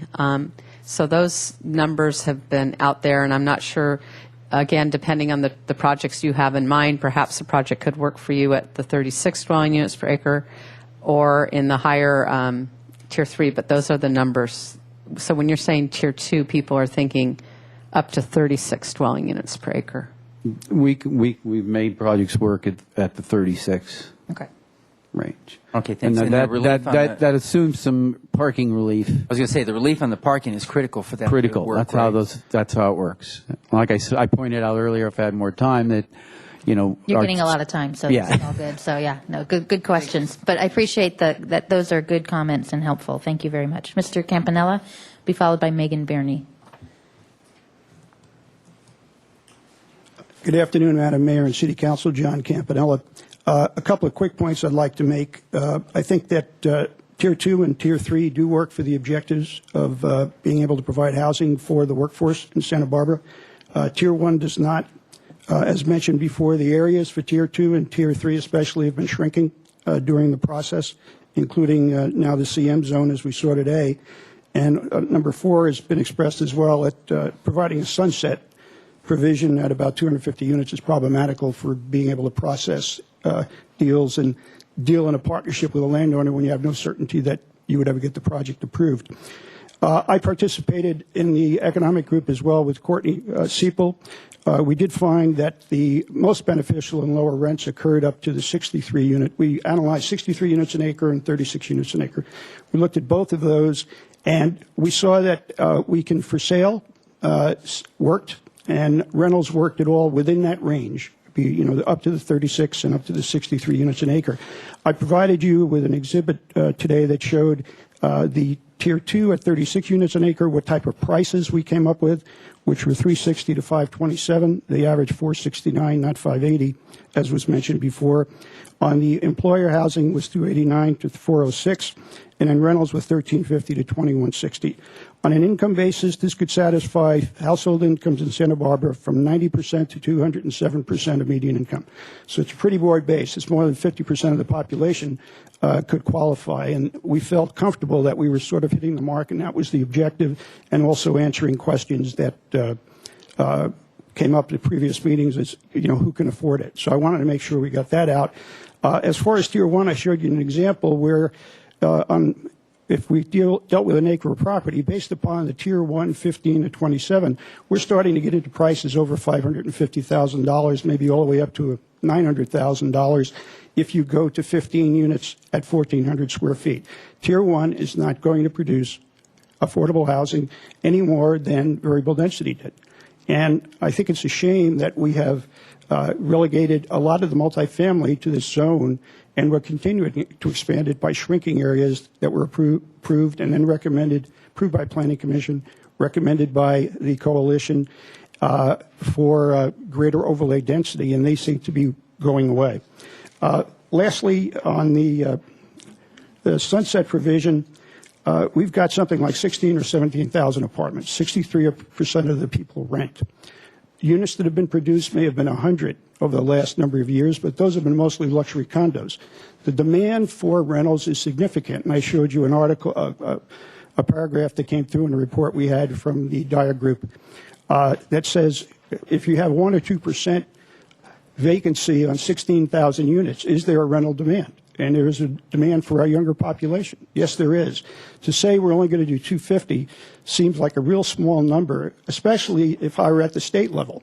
If I'm at the state reviewing how are we going to get affordable housing for our entire population, and we have shrunken areas, and at the same time we're doing it as an experiment, how am I going to satisfy that as part of my housing element when I submit it? It'd be a shame if we went through this whole process and then you have to do it over again. You wind up, please. Thank you. Thank you. Megan Burney will be followed by Barbara Fosbrunk. Good evening. My name is Megan Burney. I'm with the Community Environmental Council, and I just wanted to take a minute and look around the room today. There are amazing leaders here, and I think above all else, we all have one thing in common, that we want the best for Santa Barbara. But what you don't see is people who will become leaders, people like myself. I'm lucky enough that my boss happens to think it's important that I come to these things, but most of my friends and my colleagues actually don't have that luxury. The last meeting that was held in the evening was in November, that 6-1 vote at the Planning Commission, where a wide diversity of ages, experiences, really were able to show up and voice their opinion. And that's what I'd like you to look back on today as you look into your next decisions, is that 6-1 vote where the community came out in support of a compromise plan, and really a plan that's going to work for the next 20 years for everyone. And what we were asking for in that plan is opportunities. We're not trying to take away cars. We're not trying to take away single-family homes. We just want some opportunities and some different options. If we don't want to have a car, if we want to bike to work, if we want to live in a duplex with friends, then we actually have those options instead of what is available to us today. So I just asked today for you to ensure that everybody's got different options. Thank you. Barbara Fosbrunk, be followed by Michael Chiakos. Madam Mayor, members of the City Council, my name is Barbara Fosbrink. I represent California Department of Parks and Recreation, owner of El Presidio de Santa Barbara State Historic Park.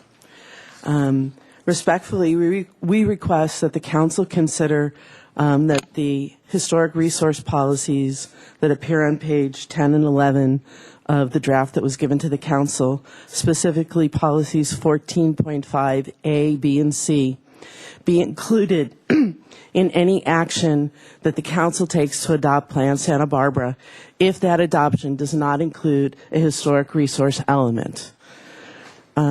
Without the inclusion of I'm these... going to stop. Hold on. Just a second. Can you refer to where you're... Page 10 of the council packet for today's meeting. I know there's different attachments, and they all start at page 1. Attachment 3. Thank you. Page 10. Sorry. That's all right. So the bottom of page 10, there's LG 14.5 begins, and it carries over into 3 paragraphs on page 11. There we go. Thank you. Okay. These were proposed as interim measures with the idea that at some point in time there would be design guidelines, in this case now a historic resource element that's being prepared.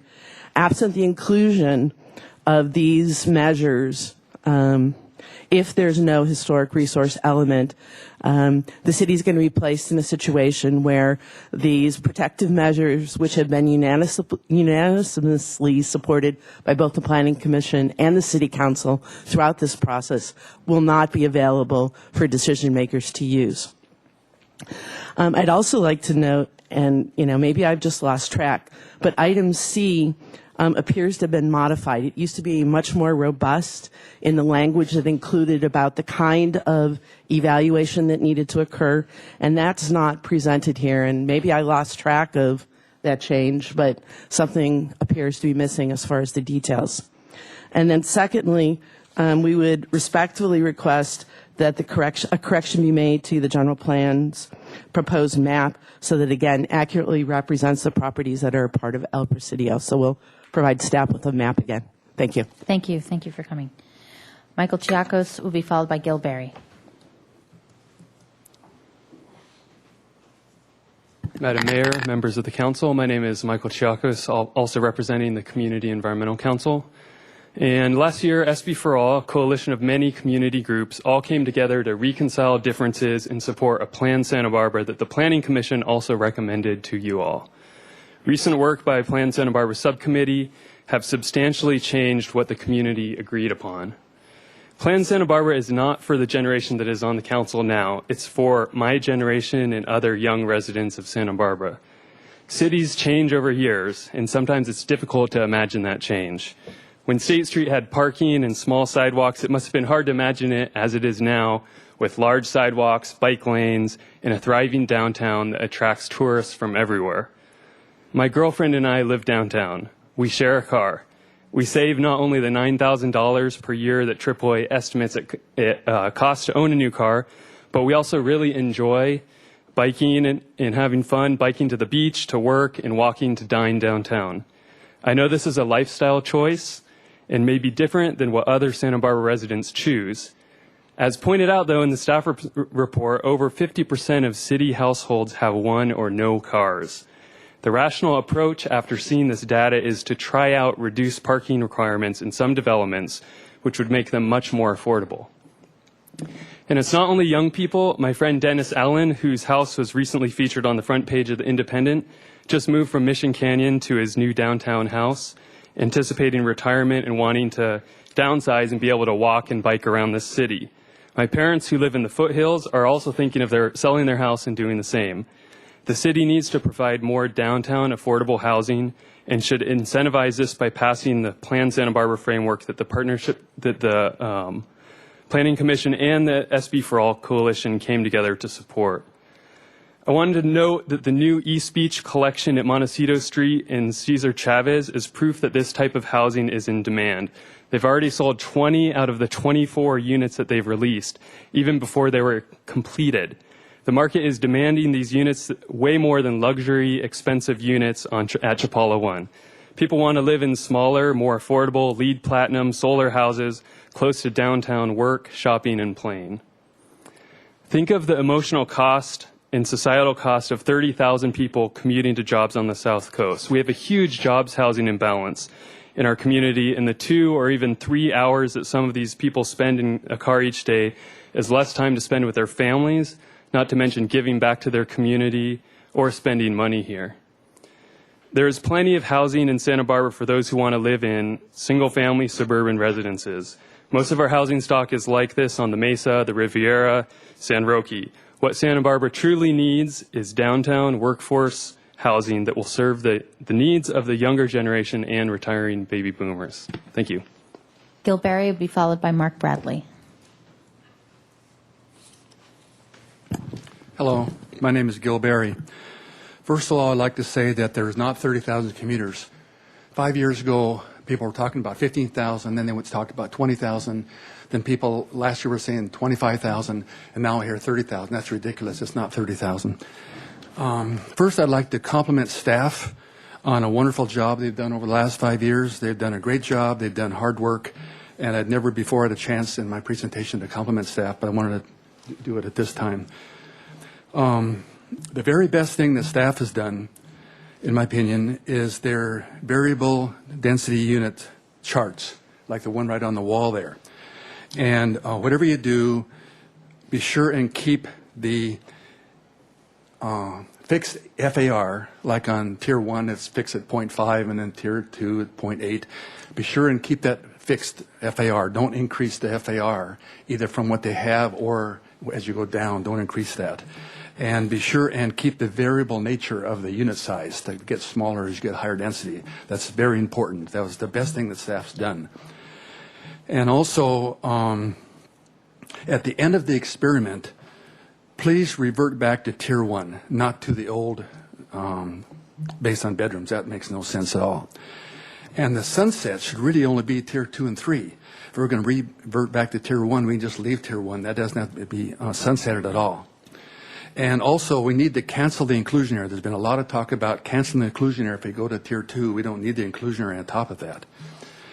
Now, on the subject of density, 5 years ago, there was contention made that high density would reduce traffic congestion. When the city's own traffic study concluded, it said that it would not reduce traffic congestion. High density would not significantly reduce traffic congestion. It said that traffic demand and management for the existing units is what would make significant reductions in traffic, because we're like maybe 95% existing units and 5% the new units. So it's the traffic management of existing units that helps traffic, not high density. 5 years ago, there was contention made that density would reduce commuters. The city's own traffic study concluded, and I've heard Rob Dayton tell you on 2 or 3 occasions, that the conclusion that the high density will not reduce the number of commuters. Not at all. Now, the housing advocates contend that this Tier 2 high density will provide housing affordable for our workforce. I participated in this charrette and on their financial committee, and I can tell you, at least it's my opinion from the results I saw, that the Tier 2 density will not provide affordable for-sale units for about 90% of our workforce. It'll do it for the upper maybe 10% of our workforce, the people that are making $180,000 a year per family. Can you wind up, please? But they won't do it for the most of our workforce. And to wrap up, that Tier 3, the rental one, needs to be an overlay for the entire R3 zone to take advantage of the opportunity sites in the R3 area, and because the R3 land only costs about half the commercial land. So Tier 3 needs to be the entire town, not just commercial.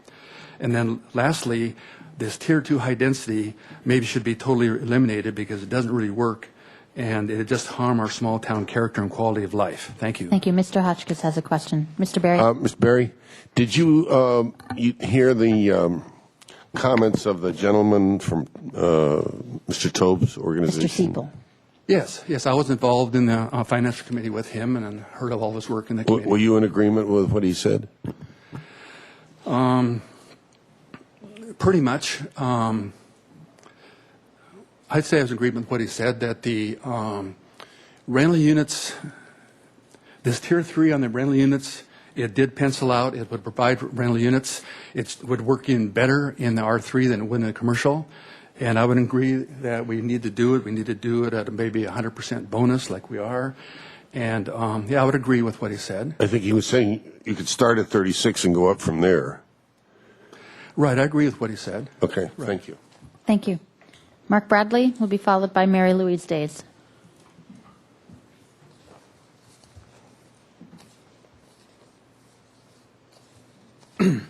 Thank you, Madam Mayor and Council. I'm Mark Bradley, speaking today on behalf of COAST, the Coalition for Sustainable Transportation. I emailed a letter, and I won't go through all the details of that. I'll just hit on two things. Excuse me. The first is parking. You, as part of Plan Santa Barbara, you hired a couple of consultants, and I think the best advice they gave to council was to change the management and pricing of public parking. Now you've decided not to follow that advice, but there were still some pretty good, or there are some good policy recommendations left with regard to private parking for new development. But now the subcommittee recommendations are to remove those as well. And so at COAST we recommend not removing those. You know, if you want to keep the current parking minimums in the Riviera or Samarkand, maybe that's appropriate, but you're talking about putting new housing downtown with the idea that it be affordable, and you heard Mr. Siegel say that they would need parking reduction from those maximums to make it affordable. And also, you're trying to encourage people to live there who won't congest the roads downtown, and that means people with fewer cars. Another thing that you spent some money on in Plan Santa Barbara was a survey of residents. And 80% of those respondents agreed with the following policy statement: alleviating traffic congestion and reducing the need for parking in downtown Santa Barbara by expanding transit and encouraging people to bike and walk.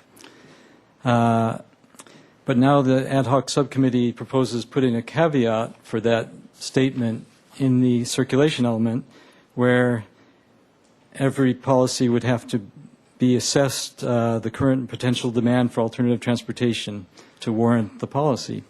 So that language was proposed to be put in there. But this is a policy document, and every new implementation or program already goes through that type of scrutiny. So it's not appropriate to put that kind of language in a policy general policy document.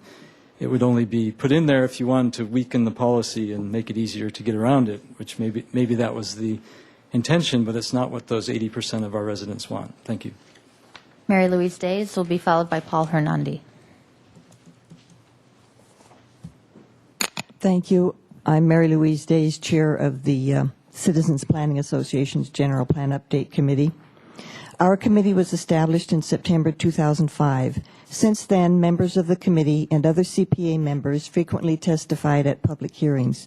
We have also submitted numerous written comments to City Council and its subcommittee and commissions. We were often pleased with the response to our input. For example, we were in the forefront of the successful community insistence on devoting a separate element of the general plan to the preservation and enhancement of our city's historical resources. We have been less successful so far in some other respects, including our advocacy for higher air quality and noise standards, for more stringent restrictions on non-residential development, and for the protection of single-family neighborhoods against the proliferation of secondary dwelling units without sufficient off-street parking and other protections. We hope these issues will merit your further actions. Even so, we find ourselves in general support of most proposed revisions to date of the original Plan Santa Barbara, and hope that both our previously expressed concerns and the following comments will receive your serious consideration during the final discussions about Plan Santa Barbara. In addressing the unresolved issue of residential density limits in commercial and multifamily zones, we take the two recent design charrettes as our point of departure. My colleague, Paul Hernandi, will summarize our recommendations, which were presented in greater length in the comment letter emailed to you yesterday morning. Thank you. Thank you. Paul Hernandi will be followed by Kathy McCammon. Good afternoon, Mayor and Council members. Continuing, I am Paul Hernandi, continuing with Mary Louise Day's presentation of the Citizens Planning Association Committee recommendation. The very helpful charrettes demonstrated that the proposed density incentives based on average unit size are far superior to the currently administered variable density limits based on bedroom counts. Even so, we have the following reservations about the market rate units of Tier 2 with densities up to 36 units per acre. According to the calculations adopted by the charrettes participants, the Tier 2 market rate units could be made affordable to about 25% of Santa Barbara households at the monthly mortgage payment of under $3,500. Of course, 25% of all households, including numerous millionaires and some billionaires. We note that the purchasers would be also required to make a 10% down payment, which, with closing costs, might well exceed $50,000. Furthermore, the developer's land, construction, and financing costs are likely to increase from the current depressed lows, and the prospective buyer's monthly mortgage payments would certainly exceed the projected amounts if today's record low mortgage rates also increased. Last but not least, if the current inclusionary housing ordinance will apply to the proposed incentive program, the developers, required to sell several units at below market prices, can be expected to increase their efforts to attract higher bids for the market rate units that most members of the local workforce can afford. In other words, only time will tell whether the increased density can indeed accommodate a sufficiently large segment of the workforce to reduce the existing jobs housing imbalance and the present level of long-distance commuting. We urge, therefore, that the Tier 2 densities be introduced on an experimental basis for a limited number of units within a limited time frame and in carefully specified locations, as the ad hoc committee recommended. We also urge that a similarly experimental approach be adopted towards the proposed reduction of parking requirements. Any such reduction should be initially implemented in a limited number of instances so that it can become clear whether limiting on-site parking in Santa Barbara actually leads to a substantial reduction in the ownership and use of cars. If the residents and their visitors, as well as the employees and customers of the commercial establishments, continue with their current transportation patterns, the cost of parking will simply shift from the private owners and private developers to the public at large. Can you wind up, please? You're at for 3 minutes.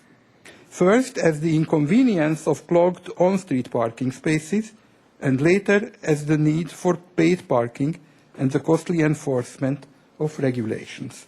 We thank you in advance for your consideration of our input. Thank you. Kathy McCammon will be followed by Alex Peugeot, and then it'll be Lee Moldaver, and the final speaker will be Dave Davis. Good afternoon. I'm Kathy McCammon, and I'm here representing Allied Neighborhoods Association.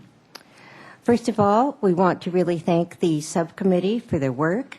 We felt that they truly represented the diversity of the community, and contrary to comments you have heard today, the coalition that was mentioned did not include all of the community. Allied and the neighborhoods associations were specifically excluded. So thank you for your work, and we understand how difficult it is to try to reach agreement. Allied continues to oppose the increased density to the Tier 3 level anywhere in the city. As to the question of whether this will be affordable workforce housing, I think the gentleman from CEC kind of hit the nail on the head when he talked about the aging baby boomers. Yes, those with large homes that can have lots of money, that can sell those, may be the ones that will be able to afford the units you're talking about. But one of the things Allied is very concerned about is this experiment with the average unit density program. Even today, we saw that there seems to be a little difference of people's idea of what tiers will be included in it. We think it's very important that there be written objective criteria, that there be a good description of the experiment, that we know what areas it's focusing on, but also, most important, is how you will measure the outcome. You need to know what is a success or what is going to be a failure, the criteria for those in advance. The fact that there isn't agreement on the sunset clause or specific number of units is really kind of problematic and is kind of cause for worry that if these items cannot be agreed upon now, that will we ever be able to agree on anything? That's why we want to see specific written description and criteria. Allied also supports the direction of the subcommittee recommendations as they refer to the secondary dwelling units.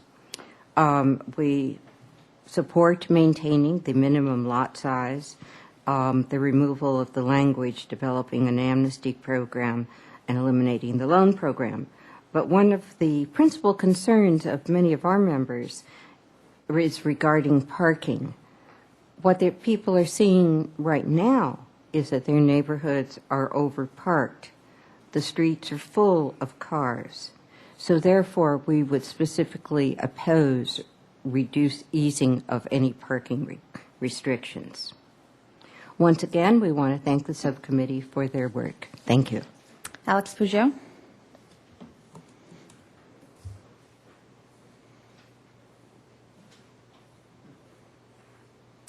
Good afternoon, Madam Mayor and Council members. I am Alex Peugeot, representing Santa Barbara for All, and I did send this letter to you a few days ago. I hope you read it. The concept is very clear. When the Planning Commission submitted their recommendations to you a year ago, actually 13 months ago, this room was bigger, the plan was bigger. Was not universally supported, it's true, but it had 80, 85, 90%. It was approved, the recommendation was passed by a 6-to-1 vote, and we hear a lot about the 1, but not so much about the 6. And what we see is that opportunities are shrinking, basically. The targeted areas are diminishing. We have less units, and the whole concept embedded in the general plan, in Plan Santa Barbara, as expressed by Mr. Giacos very clearly, the idea of, well, basically, what should Santa Barbara build? What kind of housing Santa Barbara should build and where? How much, what type, where? And that thread that ties the Plan Santa Barbara together is just falling apart. And we don't see, we see a frontal attack on the circulation element as well. Where it used to be, we used to talk about livable streets and density along transit corridors against the correlation between transit and housing and transportation. And that seems to be fading apart. We don't see transportation corridors. Now we're talking about evacuation corridors. Not so much about traffic calming as to traffic flow.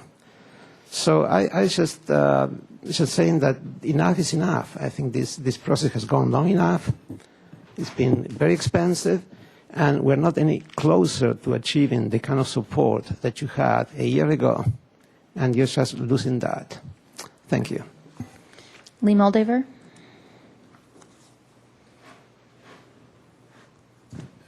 Thank you, Madam Mayor, members of the council. I'm Lee Moldaver, speaking as an individual citizen. I want to thank the ad hoc subcommittee for a huge amount of work this year, grappling with a lot of tough issues. And I want to thank the staff for really presenting a lot of data to help them do that. Rather than waxing philosophical, I'd actually rather get specific and urge you to support the historic preservation sections as recommended and the neighborhood protection sections as recommended.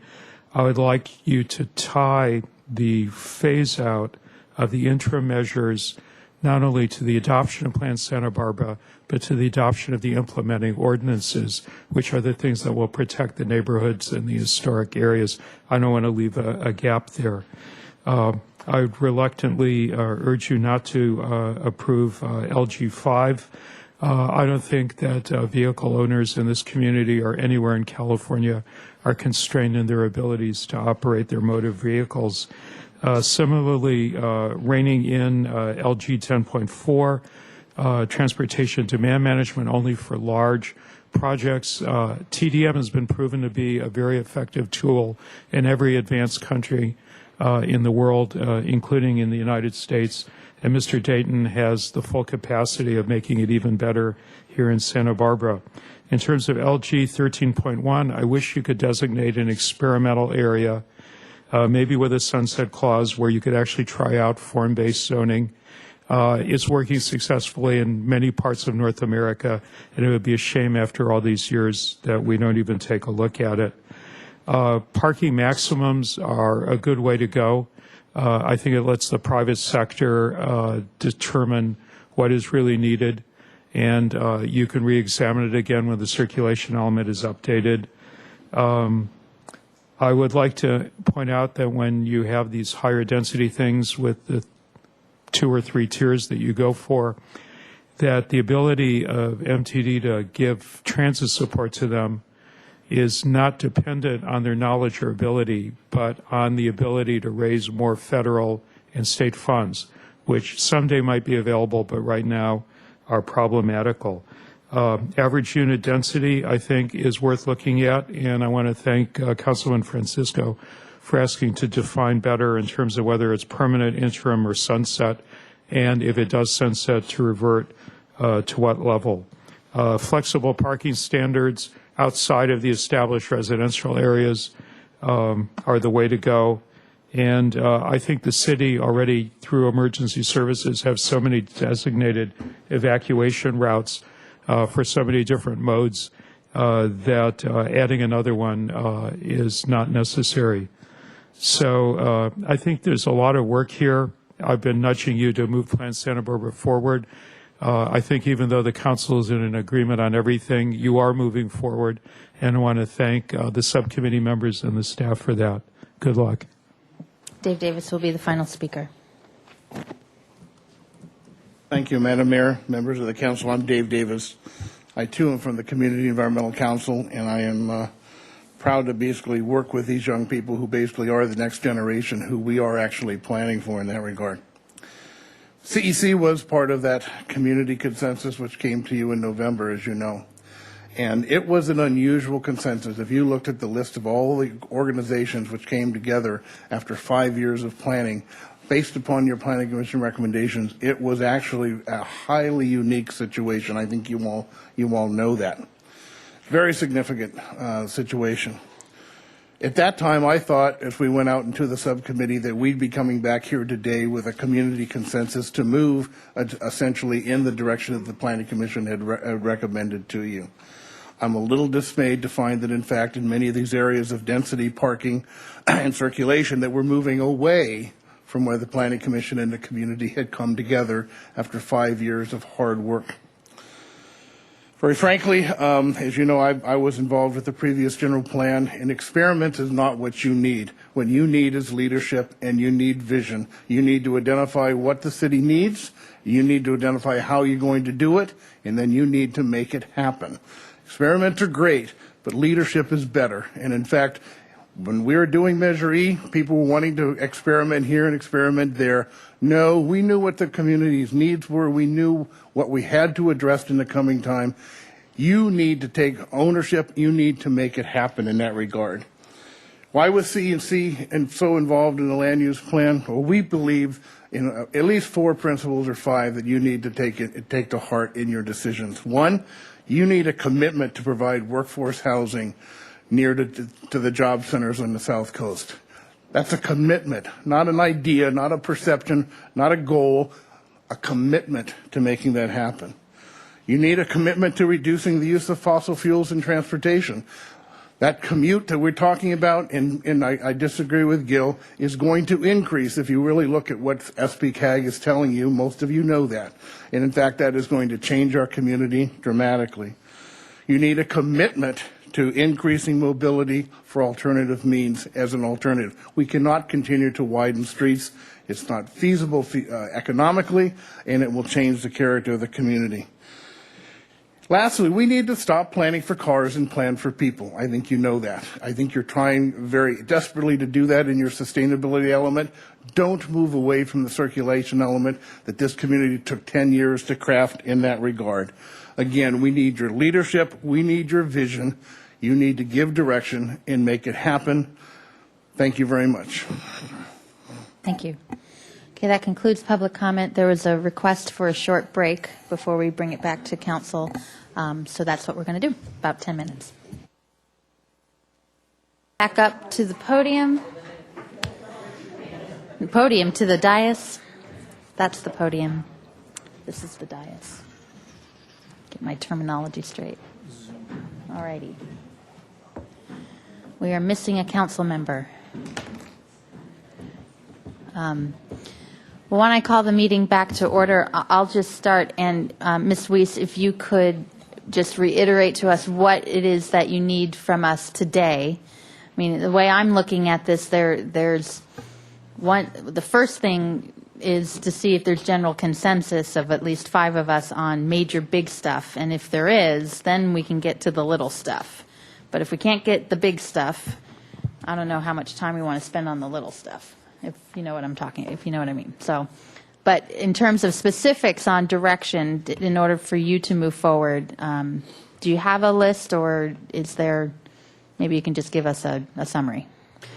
Thank you, Madam Mayor. And yes, I would generally agree with your characterization that what's really important today is to get the council's read on the major issues. And in fact, that's why I think the work of the ad hoc subcommittee and the underlining document was provided so that perhaps the list of 15 or 20 other items wouldn't necessarily need discussion. And we hope you had an opportunity to review that, and that my presentation summary covered a number of issues where there has been some general agreement.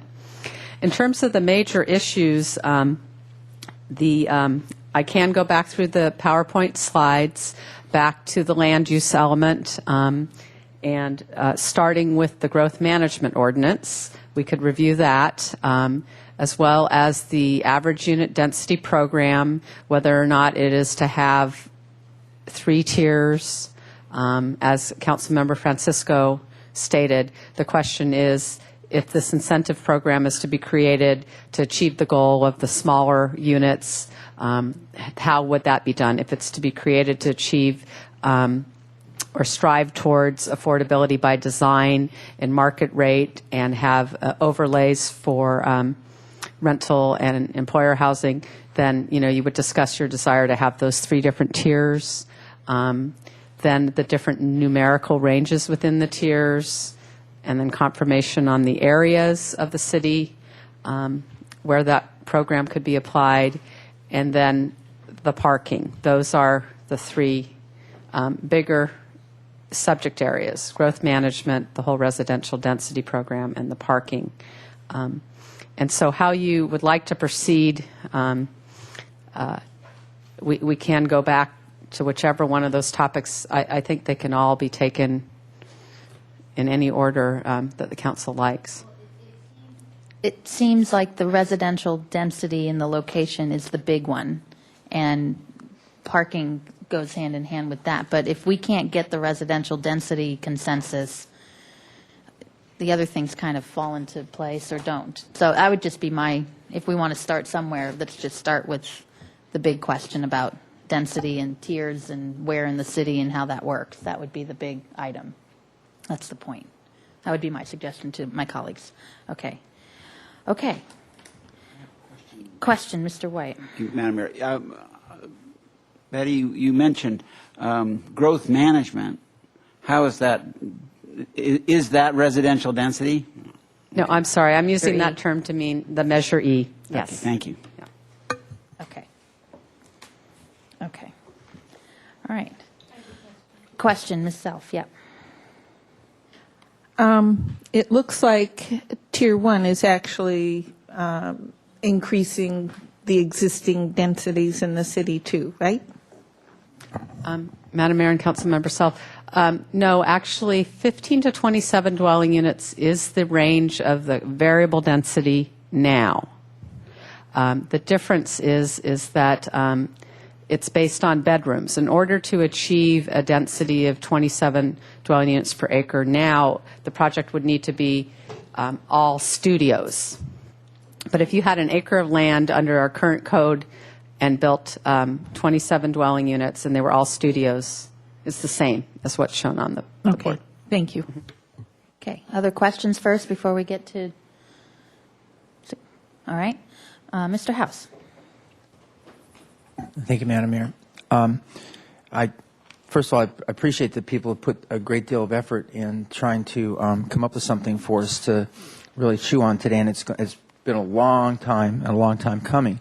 And so I appreciate the effort. I really do. And you've heard me comment as we've gone along, and you've heard some of the folks who were here today make comments that went that they're in one sort of way could seem to be rather harsh with regards to the subcommittee's work, and I may fall in that category. I just want to say, and this is the big stuff. This is not the little things. Like last time we voted on something that came from the subcommittee, I leaned over and commented to Mr. Francisco how much I appreciated the subcommittee's work, because those things were pretty easy to check off. There was a whole lot of really nice refinements there were things that I felt like through some of these other, little revisions that really did help us have more clarity.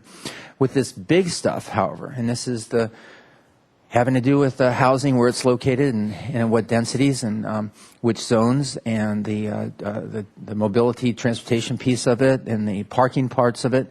I think that the consensus that came in right about just directly on the heels or concurrent with the Planning Commission's 6-1 vote and recommendation to us of their package.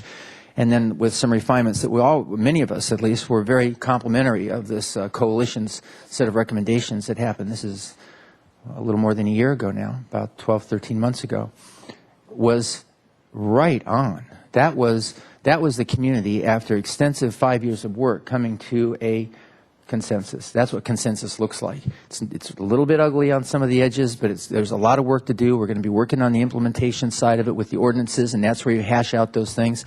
In a sort of funny sort of way, the things that we approved recently, that's kind of like that. We're making some revisions to really make it nice and clean and consistent like it has to be by law. But I'll just bottom line it. I completely disagree with this approach that's come out of the subcommittee, and I think it's a mistake if we were to take this forward in this form.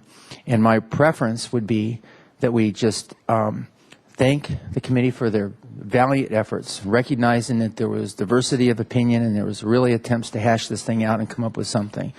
But that we really have passed the mark where we had something that the community as a whole could embrace and that we could work with. And so it's my strong desire that we return to the documentation that we had from the Planning Commission with revisions that we've already approved. We've already done that. And that we have that as our baseline for what we do next here in the City Council. And I don't know how many others on the council are going to support me in this, but I really do believe strongly that we should do that. And so at the very earliest appropriate moment, I'm willing to make a motion that we actually do that.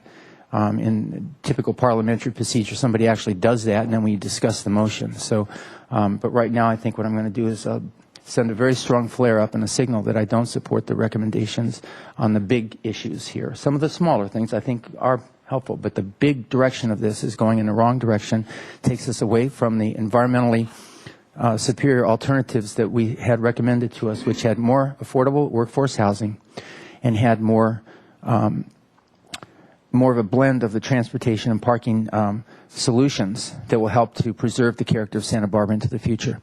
Last piece, the historic stuff that was done, the protection of the historic and the addition of the additional historic element, that which was part of the recommendation, I strongly and heartily support, and I think that is something that we want to continue to include. There's no intention of going back on that. But anyway, I'm just letting everybody else know where I stand on this, and if any others want to join me in this, I'd really appreciate it, because I think we need to get back on track. We've gotten off track with this with the subcommittee. Mr. Francisco. Thank you, Madam Mayor.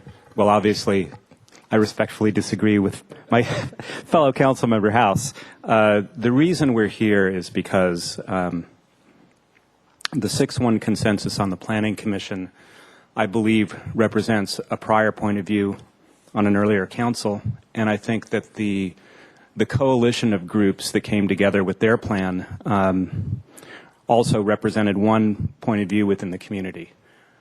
My sense, I could be wrong, but my sense is that the vast majority of people in Santa Barbara do not want to see massive increases in density. That's my sense of where the community is at. Now, obviously, the goal of workforce housing has been around for a long time. People have been talking about workforce housing in Santa Barbara since the 1920s, and it's always been difficult to achieve for a lot of reasons.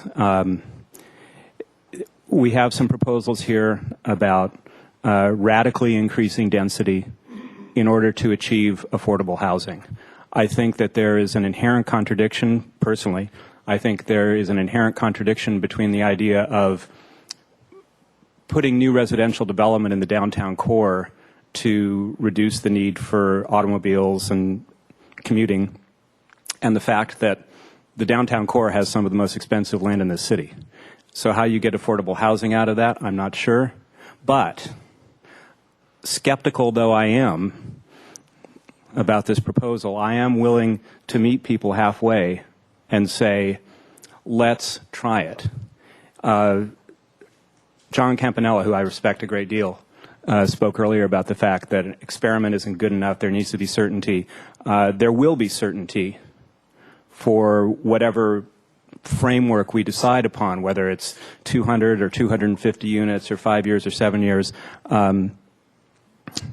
But I think that a lot of us feel it would have been better if we would have gone a little slower, for instance, on Chapala Street. And even some of the architects who were involved with the projects themselves personally or as planning commissioners look back on some of what happened there with regret and wish that we had moved forward more deliberately. Personally, I see no problem whatsoever with experimenting with something and seeing if it works before we commit the next 20 years to it. There's absolutely nothing that would prevent a future council from looking at the projects that come out of this experiment and saying, hey, how about that? It really worked. We've got beautiful buildings that completely fit in with what people in Santa Barbara want, and they're affordable to people who work downtown. Now, if that miraculous thing occurs, great.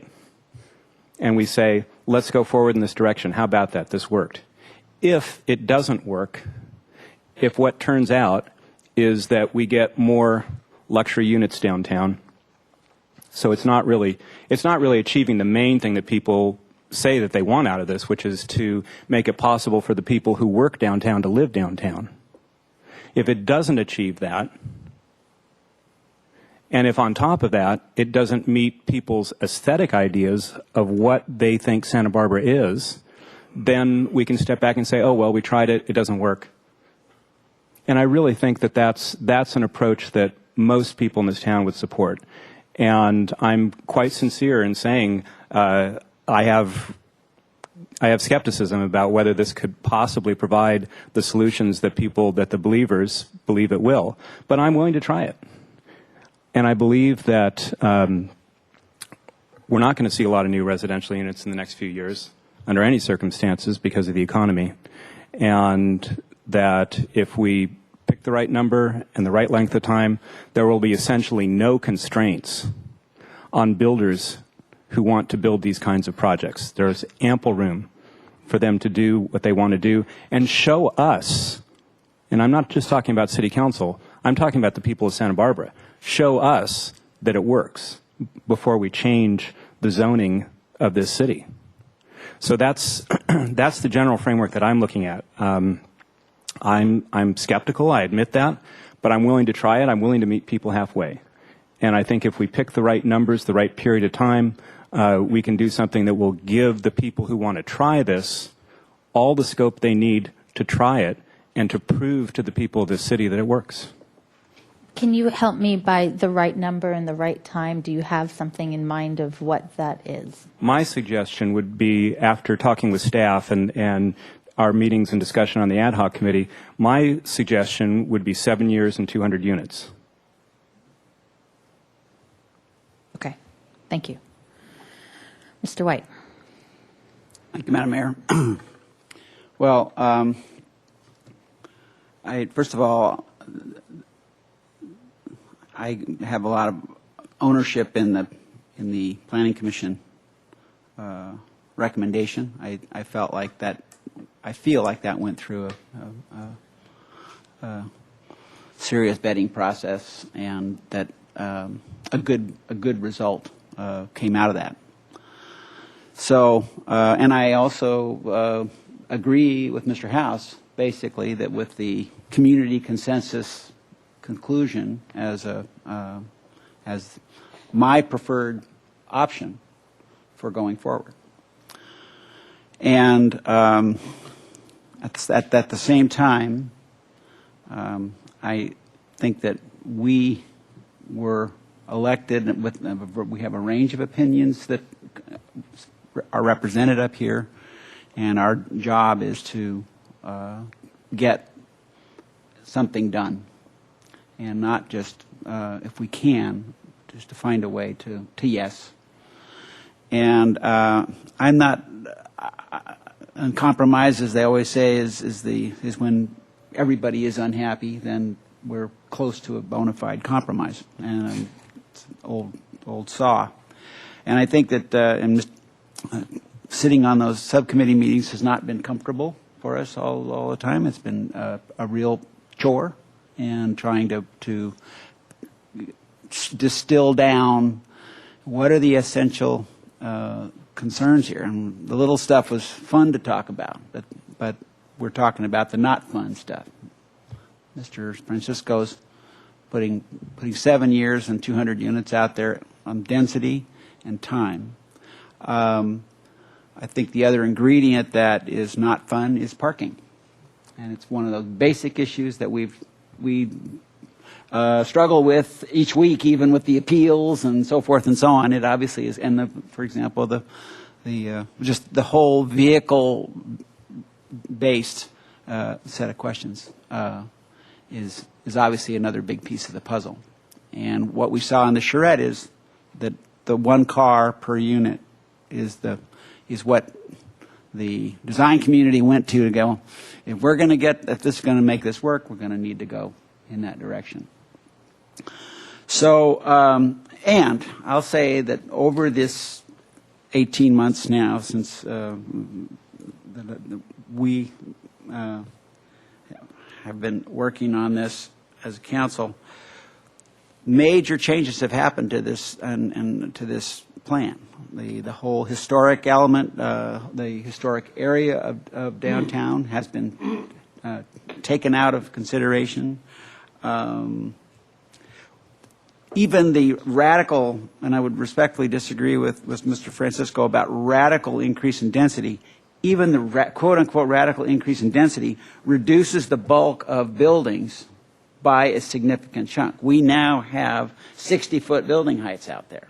So those would be dropped primarily to 45 feet with some very serious vetting to occur if we're going to go above 45 feet. So there are essential elements of this plan, even at the tier at the high density level, that are improvements on the old plan. So I'm proud of that, and it hasn't come easily, and I think it's good work.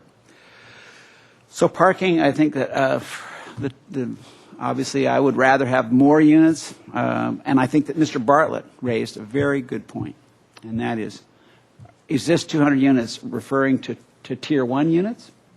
And I say no. that it would be the tier 2 and 3 units that would be in consideration. So that, I think was a key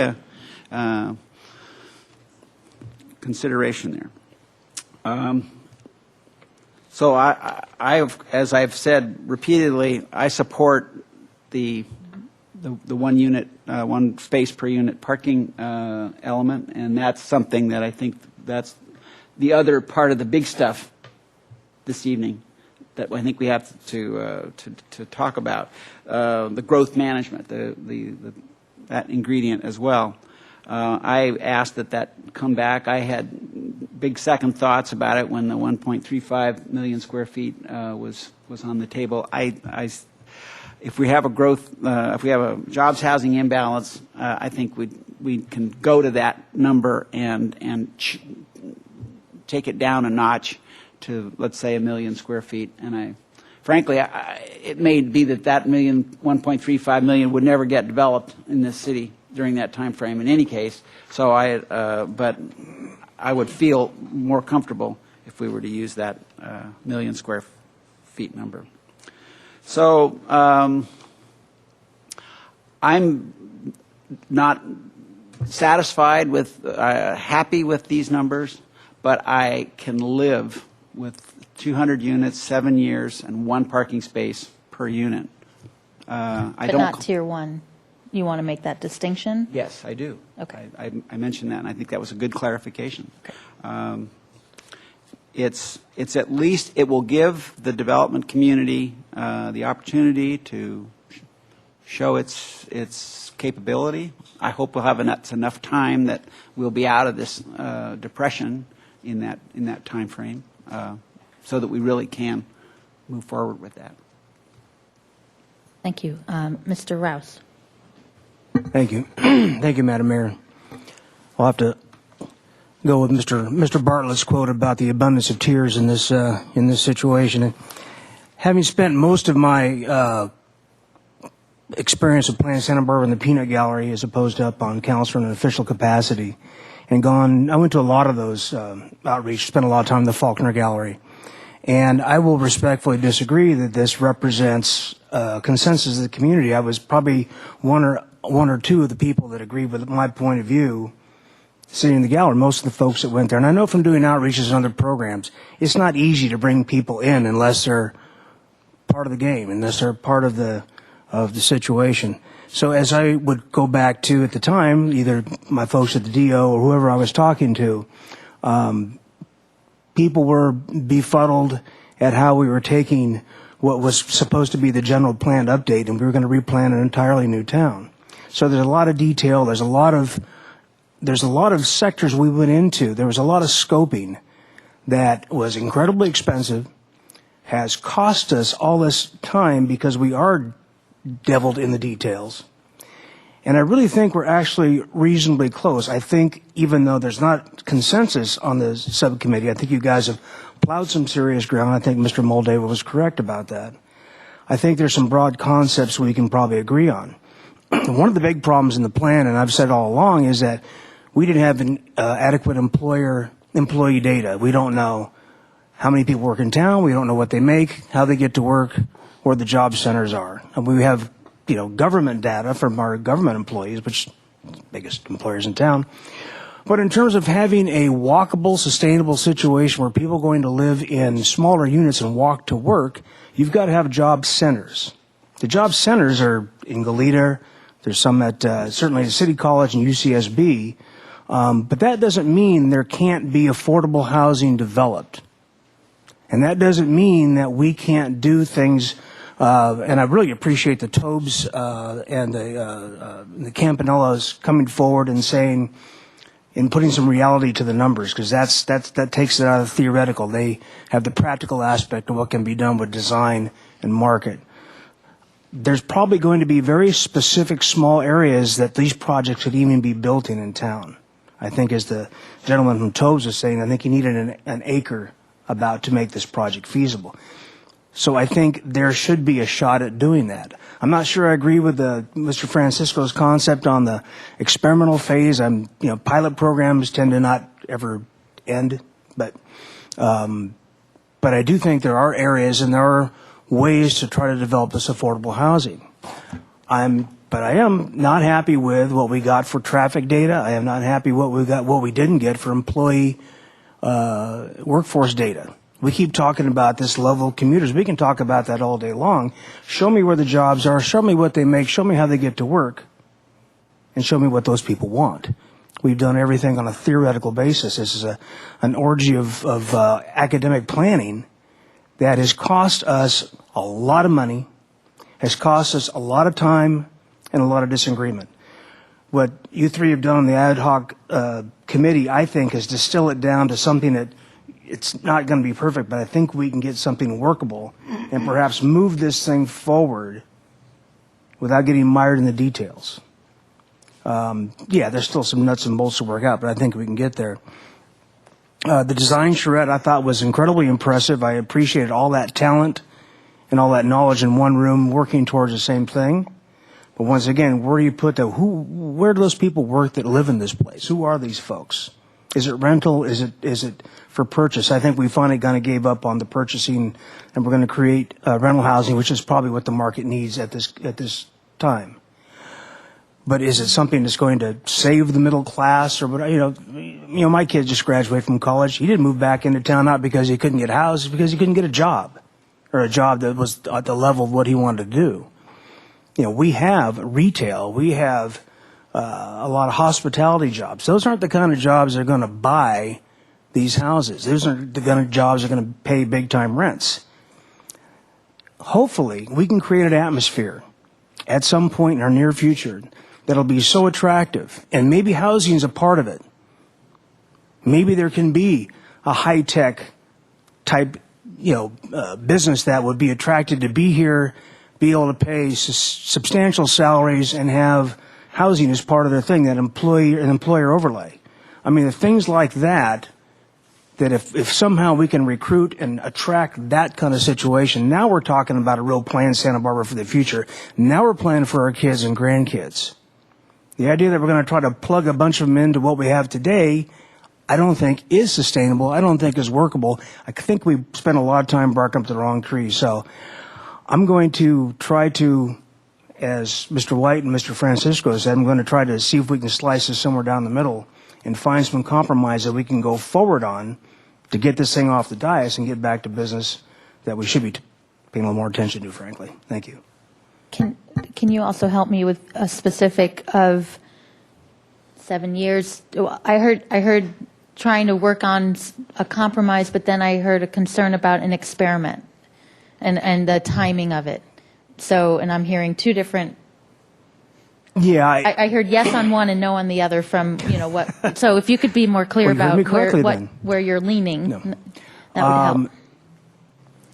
It was more of a general statement, as I don't tend to believe in doing things on a temporary pilot program basis, because that doesn't usually work out in my mind. However, for example, there may be areas like maybe up towards La Cumbre or maybe off the Haley corridor where one of these projects is feasible, the land is there that we can do, that can be zoned for.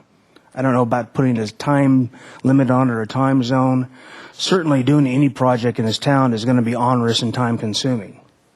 But I don't know that it's we want to go and have some sunset clause that a future council has to deal with. I don't know if that's appropriate way to go, but I'm not going to oppose it. I just putting my statement out there. Okay, I'm not making my vote. No, you said the crucial statement. Okay. I think that helps. Okay, Mr. Hotchkiss. Thank you, Madam Mayor. Well, I'm pretty much in agreement with Mr. Francisco about I have no idea really how effective this is going to be or ineffective. People have varying degrees of confidence. I'm not sure what they're built on other than hope and a prayer. So with that as a basis, I would say, yes, let's put our foot in the water and then decide if we're ultimately going to swim a long way or a short way. His numbers are fine to me. I think they're arbitrary, but if we can do that, let's do it. If we could get 5 votes for that. The program default, I don't really know. That we'd have to settle, but I'm just trying to keep limited right now of the things. Yes, we would have a sunset clause. Yes, it would be 7 years of staff, as I think staff's actually supported that. You pick 200 units, it's right smack dab in the middle. I'm a realtor, you go for compromise, that's where you come out, right in the middle. And then maybe the only thing we need to determine is what will the default program be when the sunset occurs. So maybe, I guess you got me on 1, 2, and 3, and 4 open to debate. And, I think Mr. White has a lot to say about number 4. Okay. Ms. Self. Thank you, Madam Mayor. I agree with Mr. House. I don't support everything the ad hoc committee has suggested, but I'm on the other end of the ladder as far as that. But understanding that we're coming from different places and would like to deal with this so we're not spending any more other people's money. This is costing us money going through this. And I think Councilmember Francisco very well put that when Planning Commission comes and says, it's all okay, we said go, you have to remember that only 2 people on this dais now had anything to do with nominating or putting anybody on that Planning Commission. And so it more reflects what was going on. If we had the past council, this would have been done a year ago, June, and off we go. I am still looking for any information about an example where smart growth has been, I want to say, pushed over an existing city, and that the results have maintained the character of the city. I think we can all agree that Santa Barbara is not just any old city, and a lot of it is thanks to all the community involvement we have in this. And speaking about that, the 80% consensus that it's ready to go with high density all over the place, I'd like to know where they're getting their numbers, because I certainly don't agree with that. And I think it's very good, the average density per unit. I think that the Tier 3 should be for committed rental only, or employer or co-op, something of that nature. And then, when we talk about parking, it talks about we can reduce congestion by priced parking. Now, it doesn't take a giant mental leap to understand you're going to discourage cars from coming downtown where we want people to park and shop. So we're going to penalize them for doing that, and is that really a benefit to our business community? I was speaking to a developer in town, and he was saying that mixed-use units are much harder to get lending, especially with reduced parking.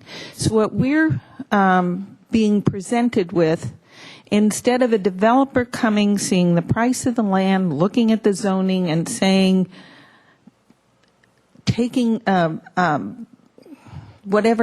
they analyze it, probably through the realtor groups, people can spend this much and they want this.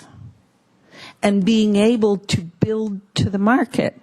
What we're doing, we have academics who are saying, this is who we want to live in this size unit without a car.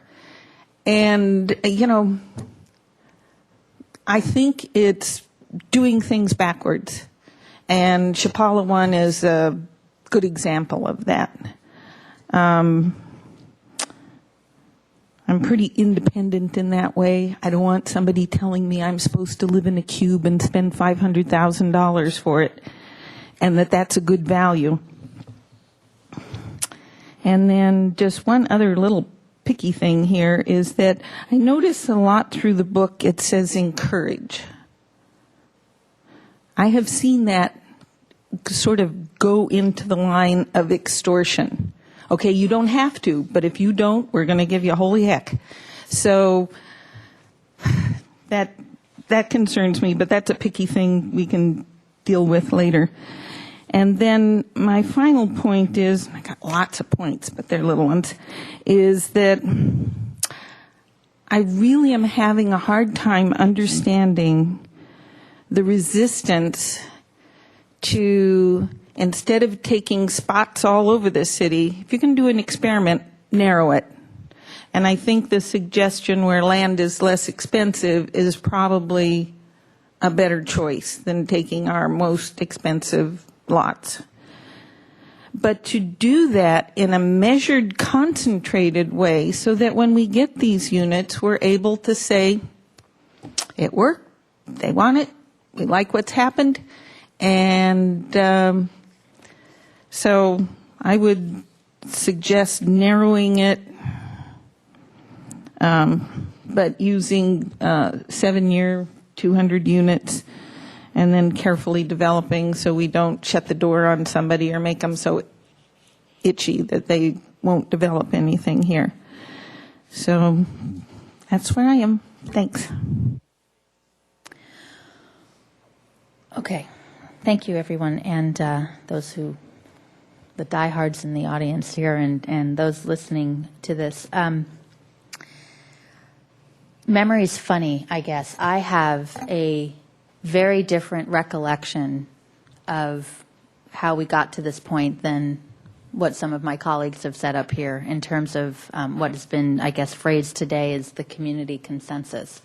I'm recalling the meeting we had with the public comment back in the David Gephardt room, probably June of last year, or is it 2 years ago? It's so long that, okay, so June of last year, a little over a year ago, where, 60 or so speakers, wide variety of experiences, ages, occupations, demographic, and realizing that things were moving forward and there was some momentum.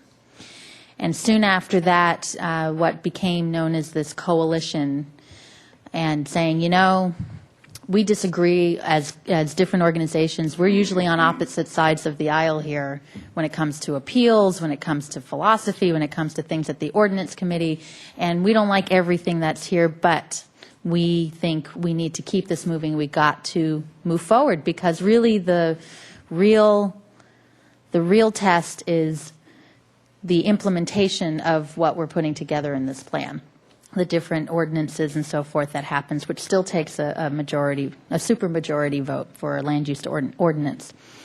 And to say that that was just one small segment of the community, I think, frankly, is quite disingenuous. You had people in that room saying the same thing who you never saw that happen before, or hardly ever saw that happen before.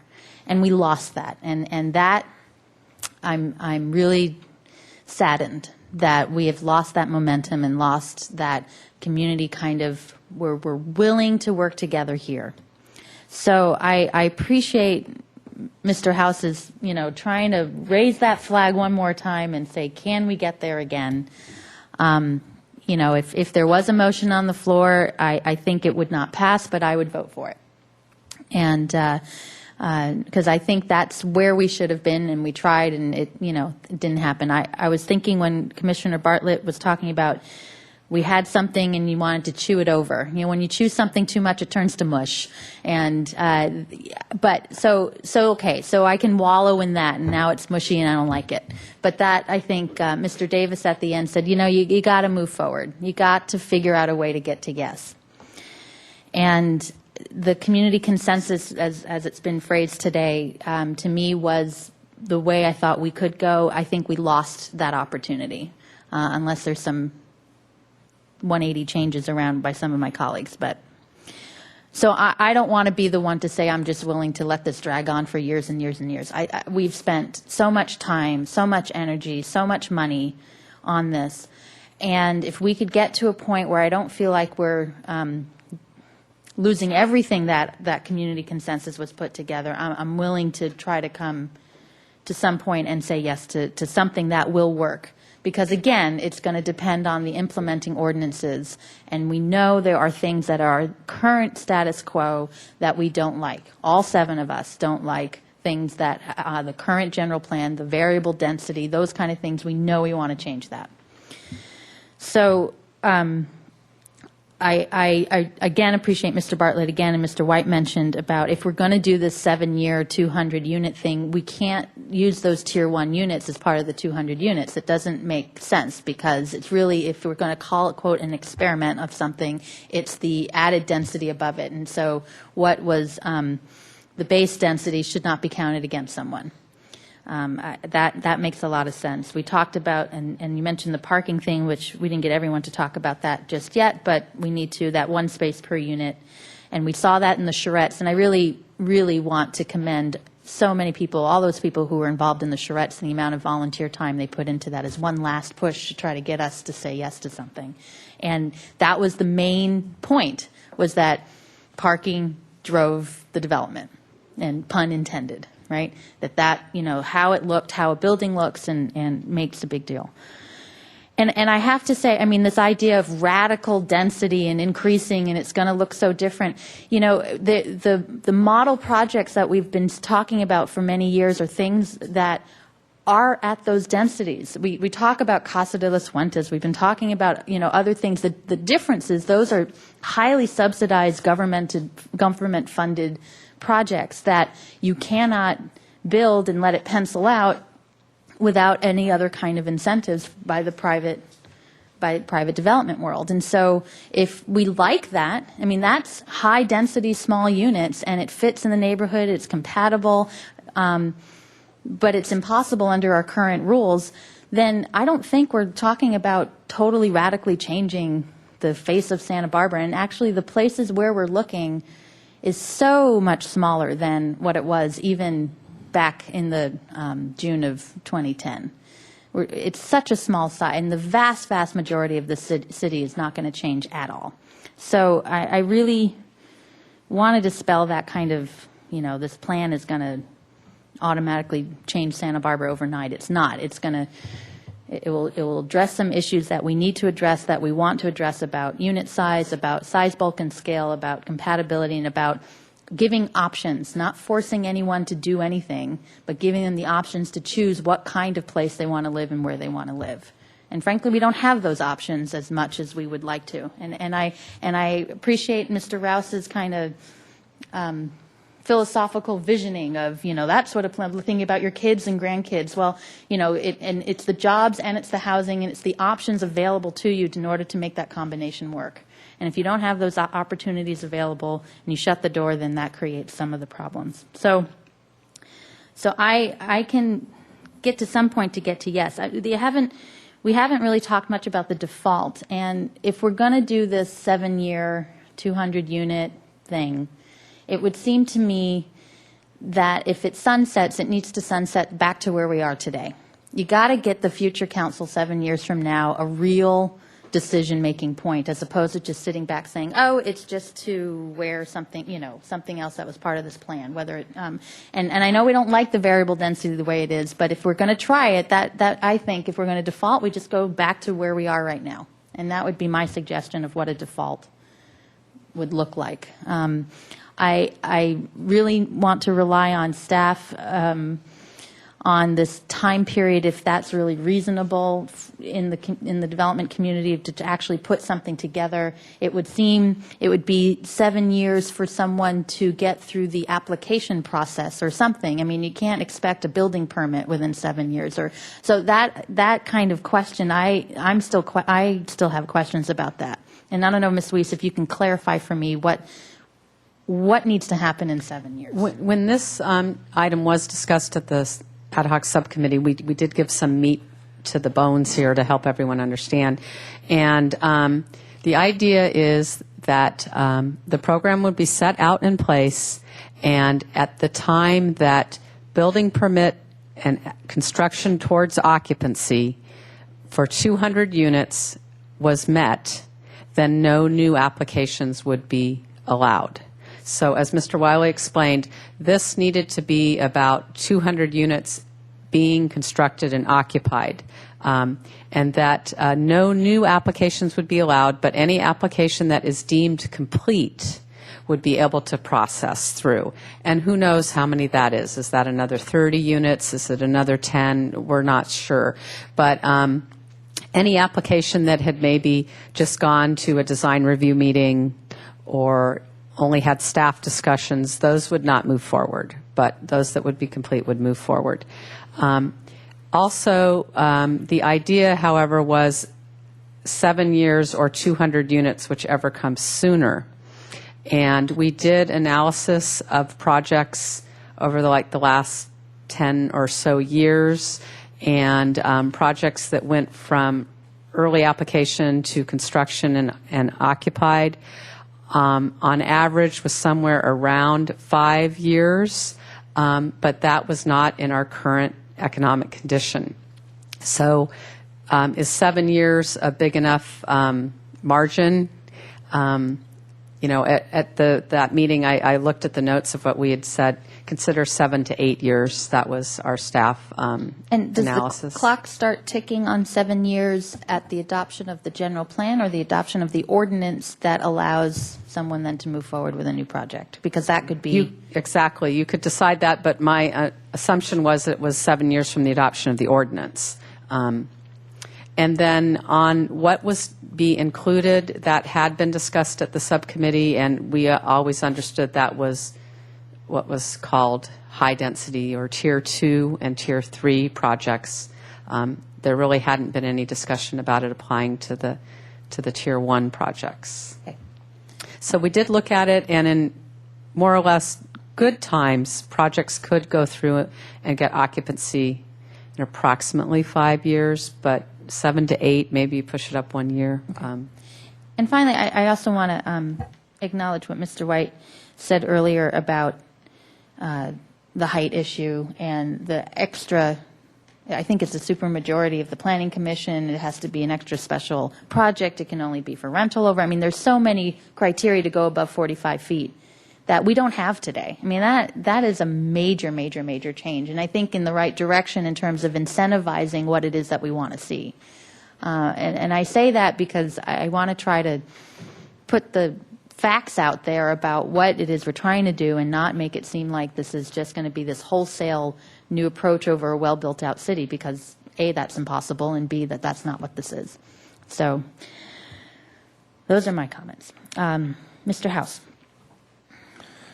Thank you very much. Just a couple questions for staff. When we have a pyramid zoning arrangement, and when somebody comes forward with a project, I don't think that the zoning, what a zoning would allow for any given parcel, requires them to build to the maximum. In other words, they could build anything under that, but the zoning allows a certain amount of development. It doesn't require a certain amount of development. Am I correct in that basic understanding? Okay. Well, Mr. Rouse, I just want to say thank you for your moment of visionary eloquence there. It's really nice to hear you speak like that, because you're talking about the future generations and what might very well turn out. I mean, with our tendency, at least in Santa Barbara, but throughout our nation, to get kind of greener and more lean and have a more efficient use of all sorts of resources and attracting new kinds of industry, many of which are very clean and appropriate for the city of Santa Barbara, we may find even more in a new generation or two that really are looking for these kinds of lifestyle changes, which are much more efficient, much more appropriate, and different from the older, develop out into the hills kind of thing. I think we're beginning to see it. We heard some people speak to that today. But the little problem I'm having, and some of these problems are pretty basic, and you heard me be strong about it at the beginning. This kind of a thing that we have up here on the screen, with a 7-year period and maybe 200 units or something, does the exact opposite of incentivize the risk-taking that's required from the private sector to step up and offer the kind of housing that we already have now, from all of our vetting, know is needed. We can't require them to do it. I mean, the whole idea is to create an incentive so there might be enough units where there'd be enough money in the project to make it worthwhile for them to think that they're investors and everybody else would go along with the project. But if we had the 7-year time frame where there could be, I mean, I don't know how many projects might even consider coming into this kind of an unstable environment, knowing that there's this kind of a political piece at the end of which the whole thing could fall apart, and they're still assembling the financing. And so I'm just trying to think from a private sector perspective. And again, I'm looking at Mr. Rouse here because you understand that if you have a sense of certainty, you can get into a game like this, get people to invest with you, and go for it. And if it's going to take a long time, people will hang in there with you. And if there may be more than one project coming in at the same time, if the economy does begin to revive at some point, that may not be for another year or two, at which point we're now getting really, truly at the point where the horizon for occupancy and the 7-year kind of time limit becomes really problematic. The reason for having a density, an average unit density, and offering these Tier 1, Tier 2, and Tier 3 is to try to get the kind of rentals we know are needed. And that's a risk on the part of the private development sector. So we need to give them certainty. That's the one thing that this body can do to make it possible for us to get the kind of rentals that we need, the smaller unit rentals in the downtown core. So I'm putting forth an argument to kind of take us away from this kind of an approach. What's the experiment going to bear? What's it going to give us? I mean, in terms of what would we be looking at? What benefit would we get from experimenting except for to really make a disincentive for the private sector to come in and develop the kind of units we actually need? Because what I would do if I were a private property owner and I had a sizable property, I wouldn't develop like this. I'd develop low density, super high end condominiums. I wouldn't even struggle with the thing of doing mixed use, although because I wouldn't have to. I just put it all in the high-end housing.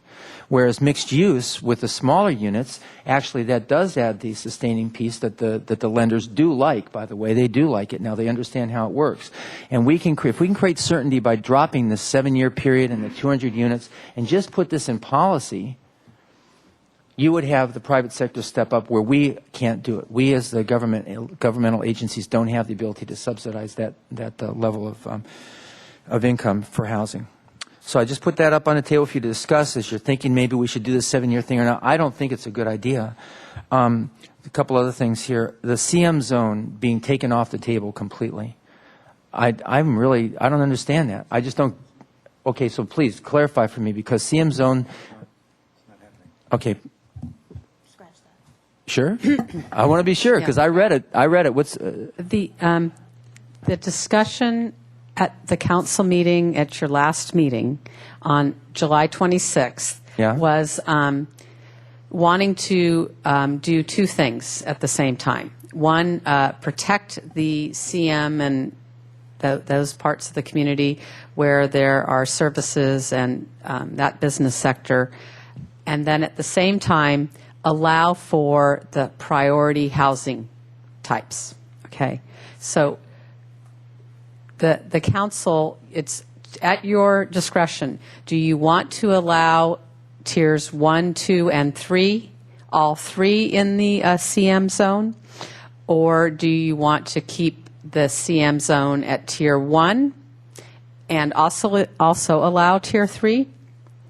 Or whatever combination of things that you would like. However, I will say that the Planning Commission landed with keeping the CM as lower. At the time it was called medium high.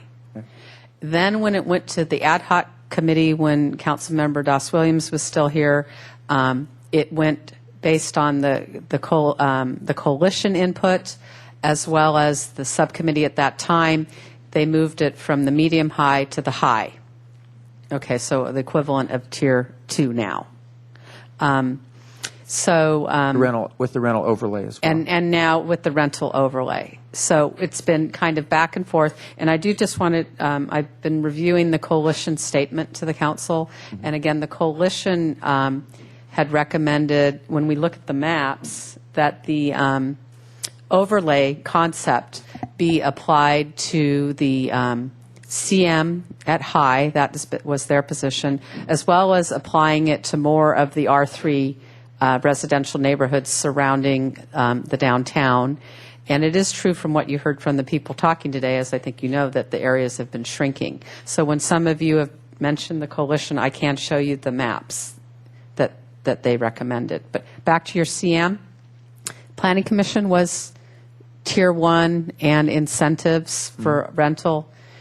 It moved to including Tier 2 with the incentives, and staff just wanted to remind you again of the option of keeping the density lower so that it wouldn't drive out as much the business sector there. If Tier 2 is available, or business service yards, et cetera, the pressure is going to be to build the more housing there.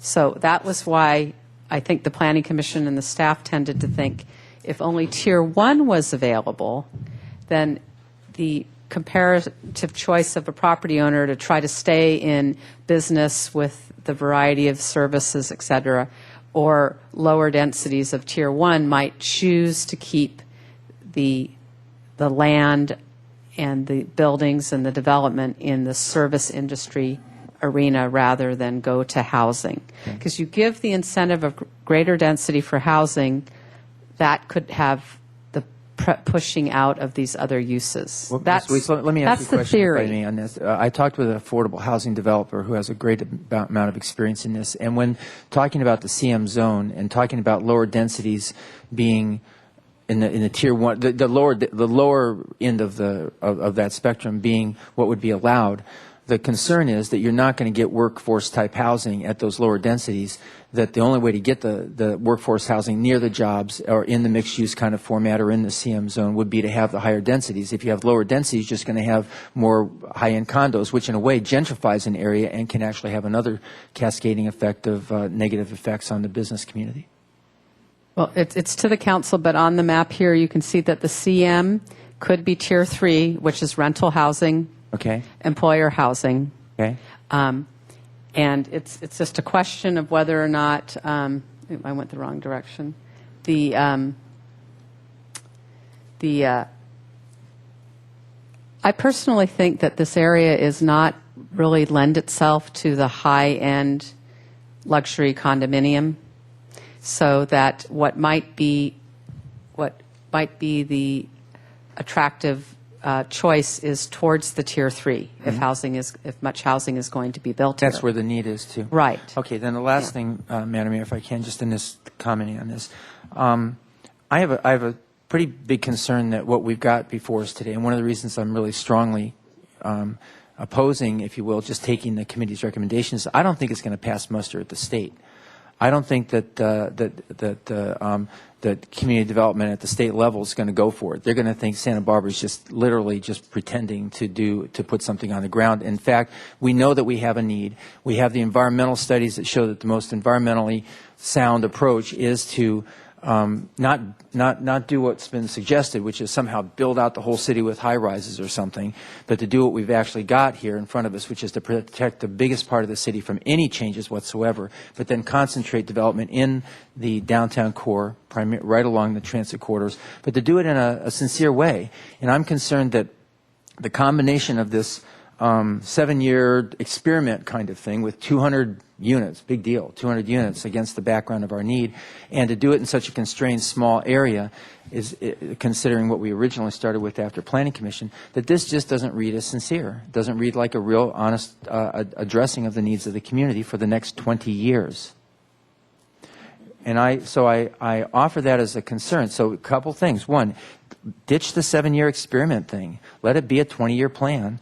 And number two, and I offer to the rest of the council members, definitely go for the Tier 3 and the CM, because that's the kind of housing that's needed near the jobs. It's not going to be high-end condos. It's going to be, and that's what's wanted, is either standalone housing, maybe like Commissioner Lodge suggests, with no mixed use, or mixed use, which would even be better because it would be vital on the street. But the CM should have the benefit of being able to use that way. And it definitely will protect the rest of the community from the pressures to be developed with the secondary units that are not even permitted all over the place. Anyway, I offer that as constructive engagement here for the rest of you to consider. Mr. White. Thank you, Madam Mayor. Well, first of all, I was taking what Ms. Weiss was talking about was the one passage in the staff report, which says that one could build either market rate housing at Tier 1 or rental employer co-op housing at the high end. That's their recommend. I'm taking that to be staff recommendation on the CM zone in this staff report. So that I would think would coincide would be consistent with your viewpoint. That piece of it anyway. I appreciate that you're concerned about the length of time, and Mr. Rouse has raised that as well. And of course, I'm one to advocate it being a long-term thing too. And maybe there might be, if we at least extend the period a little bit, maybe that might assuage some concerns. I kind of try to look at what a future council is going to do in, is it 7 years, is it 8 years? I would hope that either it's going to be a council that's going, gosh, we're getting the applications in. Gosh, we're getting some development going on. Gosh, we better start in the spirit of the adaptive management piece, which is part of this plan. That we're going to be looking at this stuff very carefully. Then, not we, but our successors would be looking carefully at what's going on. And is this working? Is this feeling right? And if it is feeling right, that then there's going to be more encouragement. Okay, we'd better start teeing up to continue it, or it's not working, and so we're going to be teeing up to stop it. But there's going to be obviously very close attention paid to the projects that are being developed. Also, I want to bring us back to the other uncomfortable piece, and I do have to come back to the parking on this because it is one of the legs of this package, and if that isn't flying, then the package isn't flying. So I respectfully ask my colleagues to weigh in on that because. It just if that isn't there, then the whole thing isn't there. So, and I appreciate, by the way, the comments on the R3. Interesting comments came from for example, Mr. Berry pointing out that we need to put in more of the R3 into the higher density area. It's a real that change in the R3 going to that. Tier 1 is a major reduction in development potential. There's no question, and I think of it as the big trade-off. Besides this dropping of bulk, the other trade-off is the development potential in the R3, R4 zone is reduced, and so that's the trade-off. But anyway, parking. I wish that we sound like we're getting close here, and I just want to make sure that we really are getting close, or that we're. So please comment on that if you would. And actually, Mr. Wiley, if you could help me for a minute. So let's say we took away the 7 years and we just put it in as Mr. House is suggesting, and a future council 7 years from now will just doesn't like what the general plan is saying. Can they amend the general plan? Madam Mayor, yes. So if something so horrible is happening, they don't have to wait 20 years for the next general plan update to say we don't like this anymore. They could just change it at that point, as opposed to being forced to address something under a sunset clause. Am I understanding? That's correct. The only legal restrictions that I'm aware of in terms of amending general plans are, I think state law says you can't do it more than 4 times per year, and even that has some exceptions. And the time and trouble of doing it, right? Practical. Right. Yeah. I hear you. Believe me. Yeah. No one. Yeah. Woof. So I'm hearing. I'm hearing Mr. House moving away from saying I'm going to disagree with the subcommittee report, but getting towards if you can get away from the 7-year piece. I'm hearing Mr. Rouse being skeptical on this experiment, wishy-washy. Okay. And I guess I'll bring it back, and I know, Mr. Francisco, your light's on too, so, and I was just about to call you, but just to ask, well, why not just do this and not have this 7-year time period when, frankly, a future council, which won't be most of us, I think, in 7 years, could be some of us, could change it anyway. I'd be happy to explain that to you. Oh, thank you. the whole point of this is a compromise. I don't want high-density development in Santa Barbara. I think the majority of people don't want high-density development in Santa Barbara. But I am willing to admit that I could be wrong about this. I am willing to be persuaded by success. However, as someone was just pointing out, we don't amend these things very often. I would feel far more comfortable with a sunset clause, and future councils free to change that too. They see that these projects have been going fantastically well, and they say, we don't need this sunset clause. We can amend this. So it goes either way. But by having a sunset clause in place, that at least theoretically forces a future council to actually look at this, forces community development to go out and do a survey and say, how many of these projects have there been? Who's living in them? Did we achieve this thing that council thought we were going to achieve, which is creating workforce housing in Santa Barbara that looks good and that people like, and that has not had a huge parking impact on the surrounding area? So that's why I think there needs to be a time limit. Otherwise, there's no compromise. Otherwise, it's exactly what, with all due respect, Mr. House would like. And I'm willing, absolutely willing, to work with people with whom I disagree and say, let's try this. And again, I am willing to be proven wrong. But there needs to be a limit to this. There needs to be an end point so that the vast majority of the people in this city who I think don't want this know that there's an end in sight. Now, as long as I have the microphone, personally, I believe that what this should default back to is what we're calling Tier 1 now, with the current variable density model based on number of bedrooms, based instead on average unit size, because I think everyone agrees that basing it on bedrooms has been a failure. But that's not a hill I need to die on. It seems to me that this idea of Tier 1 with average unit as the variable density metric just makes a lot more sense. But again, it's not the most important thing in the world to me. Okay. And parking? As far as the parking is concerned, highly skeptical of that. But if we are willing to put in a provision that says, obviously I don't think Tier 1 needs to change at all, but where there are Tier 2 and Tier 3 projects, if we want to have the one parking space per unit and we are willing to make sure that the surrounding neighborhood is protected from overparking as a condition of allowing such a project to go through with one parking space per unit, that's something I could live with. But that has to be part of the process. Otherwise, because we'd have the same situation we have right now with a lot of the old apartment complexes from the 60s, where all the parking is on the street.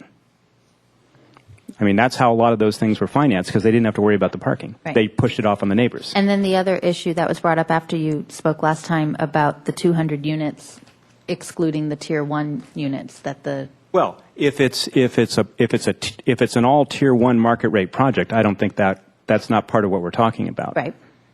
Right. It has to be a project with Tier 2, with either Tier 2 or Tier 3. But the units, I think what was brought up was it's not if it's a tier, let's say it's a Tier 2, or let's say a Tier 3, let's say it's a Tier 3 project, the 200 units should not be counted as the base Tier 1 units, only the ones beyond, only the added density should count towards the 200. And I think that's what Mr. Bartlett was saying and Mr. White was saying.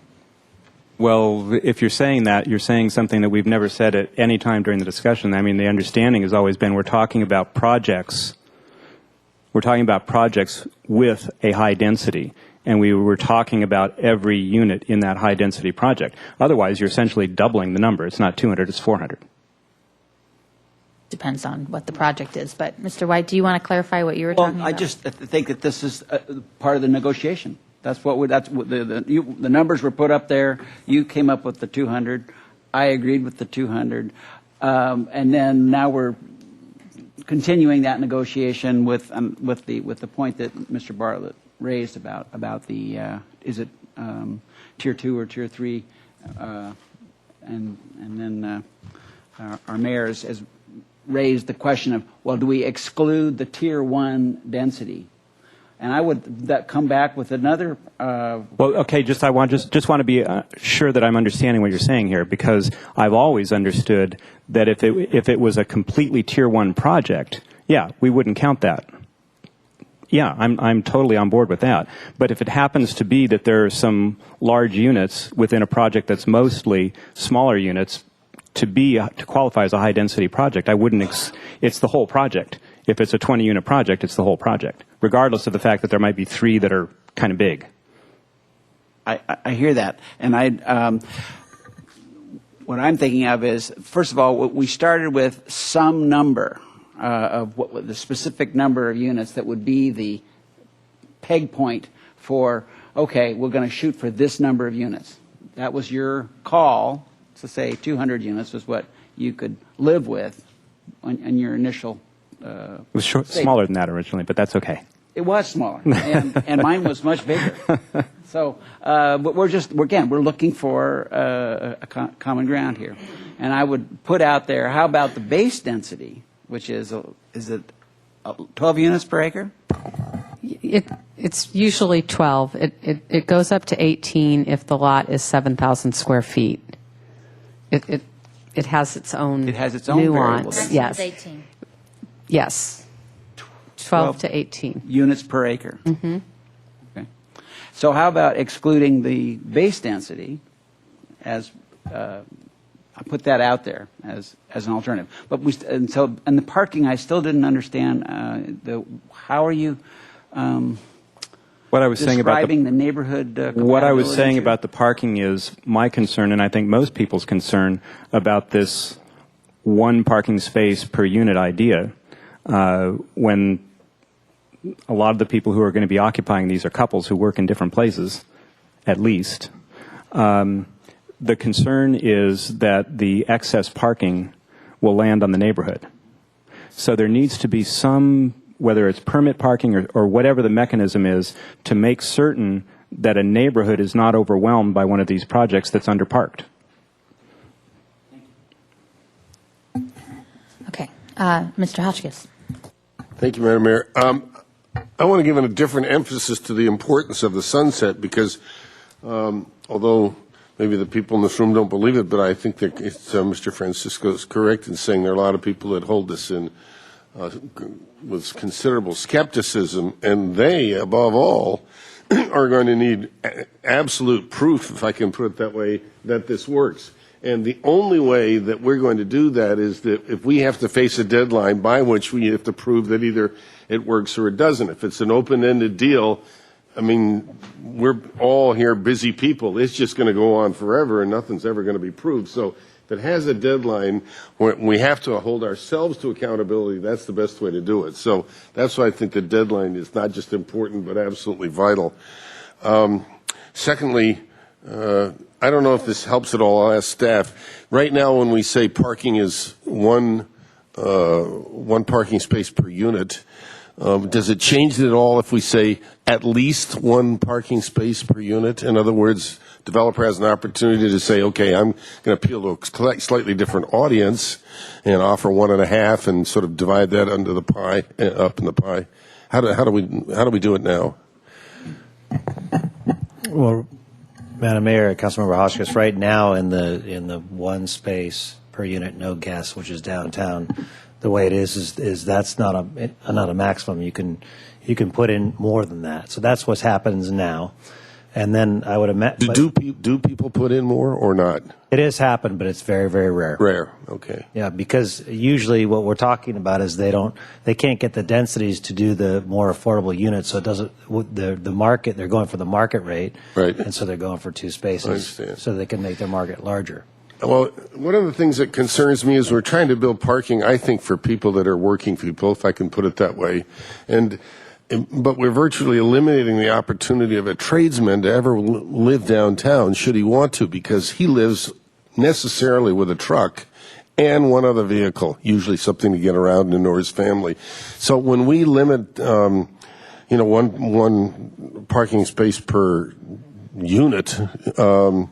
We just told all these guys that are plumbers, electricians, contractors, drywall guys, on and on and on, you're not going to be down here. Is there any way to get around that? Well, the one thing that we had suggested was that you do an unbundling of the parking spaces so that in the population of parking spaces, if someone wanted more spaces, that they could rent more, because inevitably there's going to be in the population someone that doesn't need a car or has a car share and they're driving a different way. So that was the intention of the that would be bundling. one way of doing that. Yeah, agreed. Okay, all right. Anyway, you've heard my feeling. I could go along with the parking you're talking about, so long as the neighborhood is protected. Because I do think that whatever your philosophy is here, one thing people don't want to see is more cars on the street. And if we can make sure that that happens, that would be absolutely vital. Is the bundling on or off the table right now? On page 34 of attachment 3, and I believe this is correct recollection of the subcommittee's discussion, it remains in. Okay.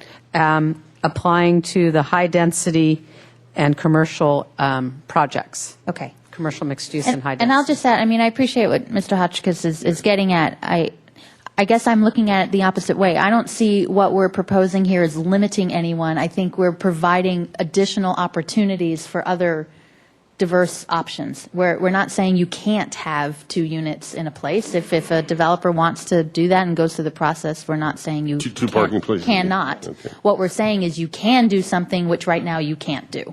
So we're adding new options as opposed to limiting options to create that diversity of need out there depending on what the developer wants to put out on the table. So it's a different way of thinking of it. But Mr. Rouse. Thank you, Madam Mayor. I guess we were talking about densities and what the feedback that I've gotten from the public and their fears are mostly encroachments in the neighborhoods of either unintended parking consequences or things like forgiving of illegal granny units, the kind of things that change the characters of neighborhoods. And when people buy a house, they have a reasonable expectation of what that the zoning will be enforced and that the neighborhood will remain the same as when they bought the house.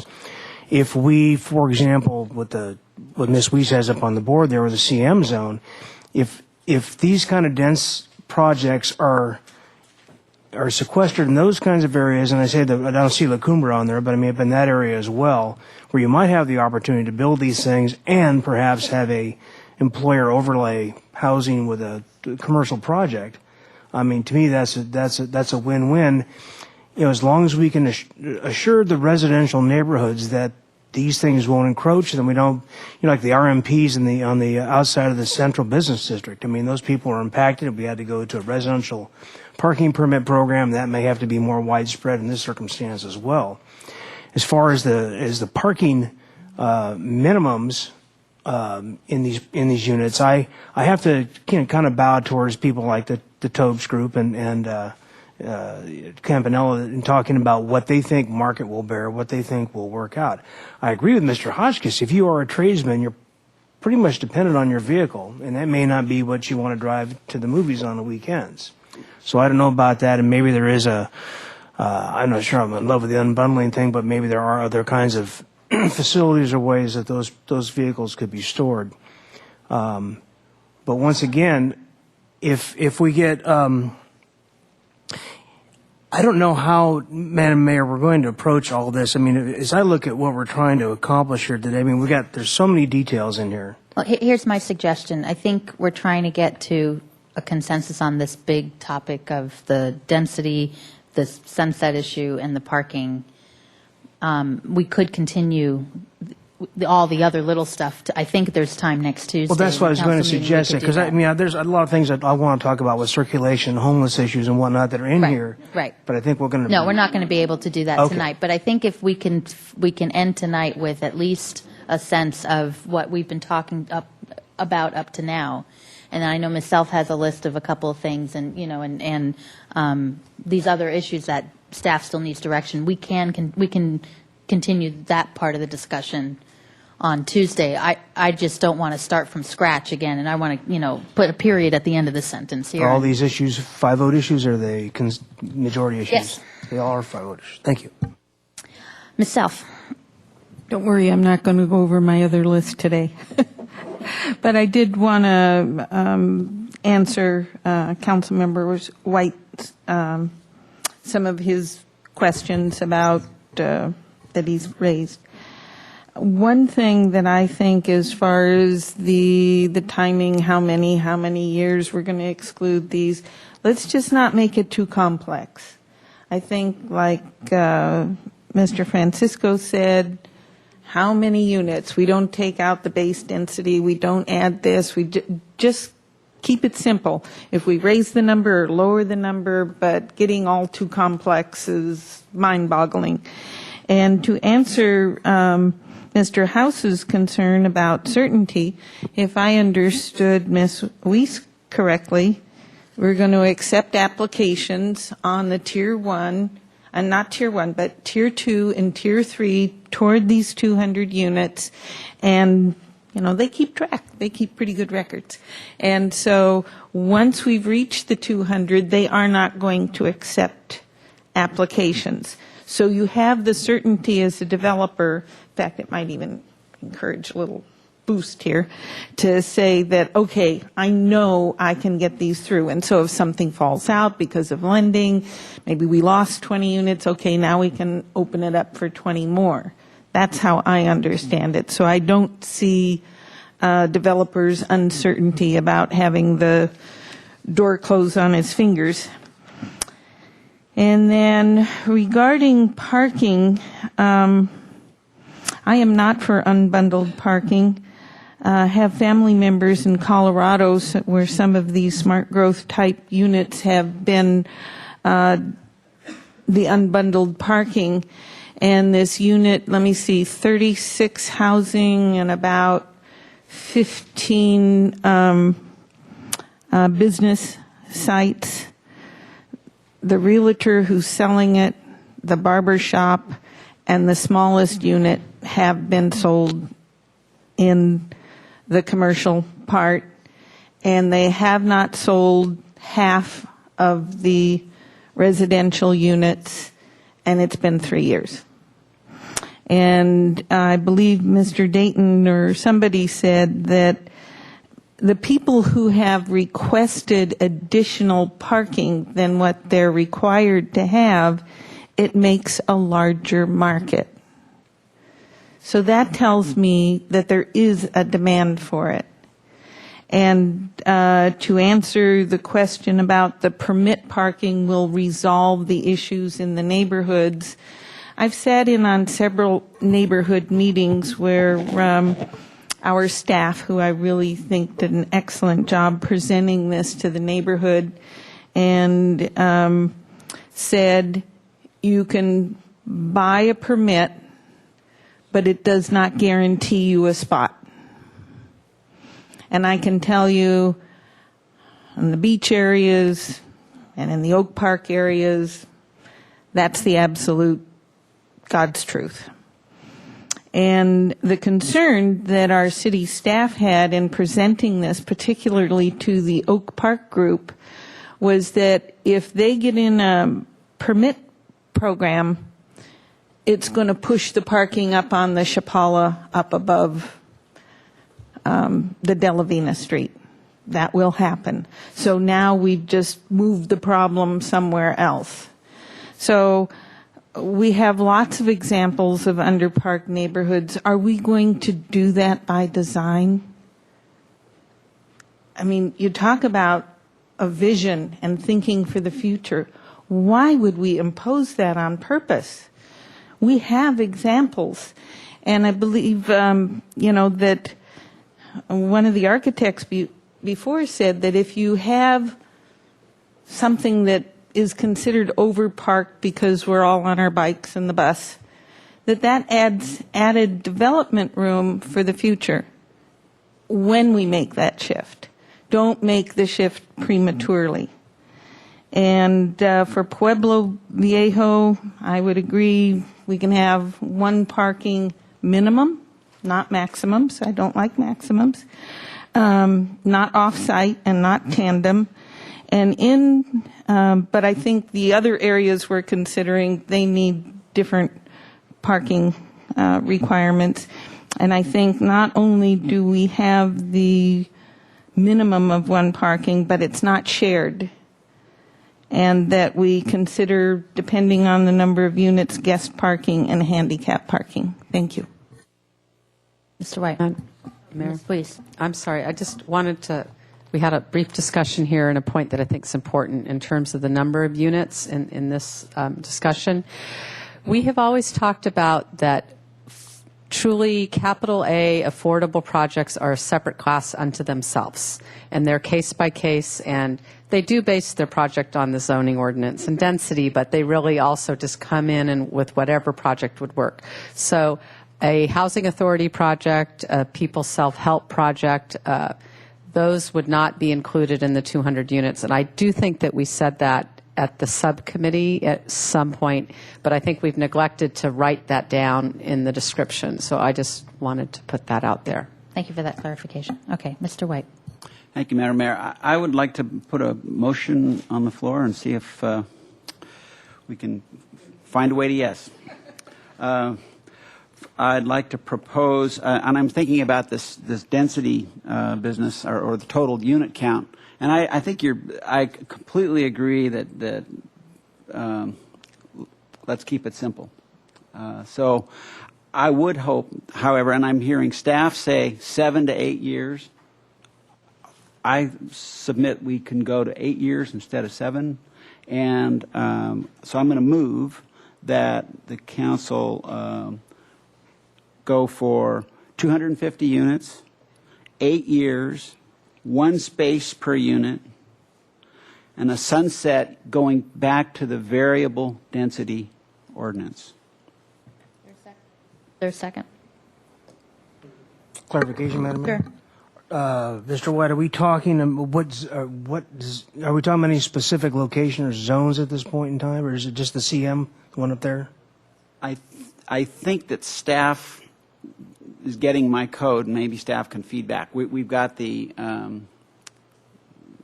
250 units is for Tier 2 and Tier 3. Right.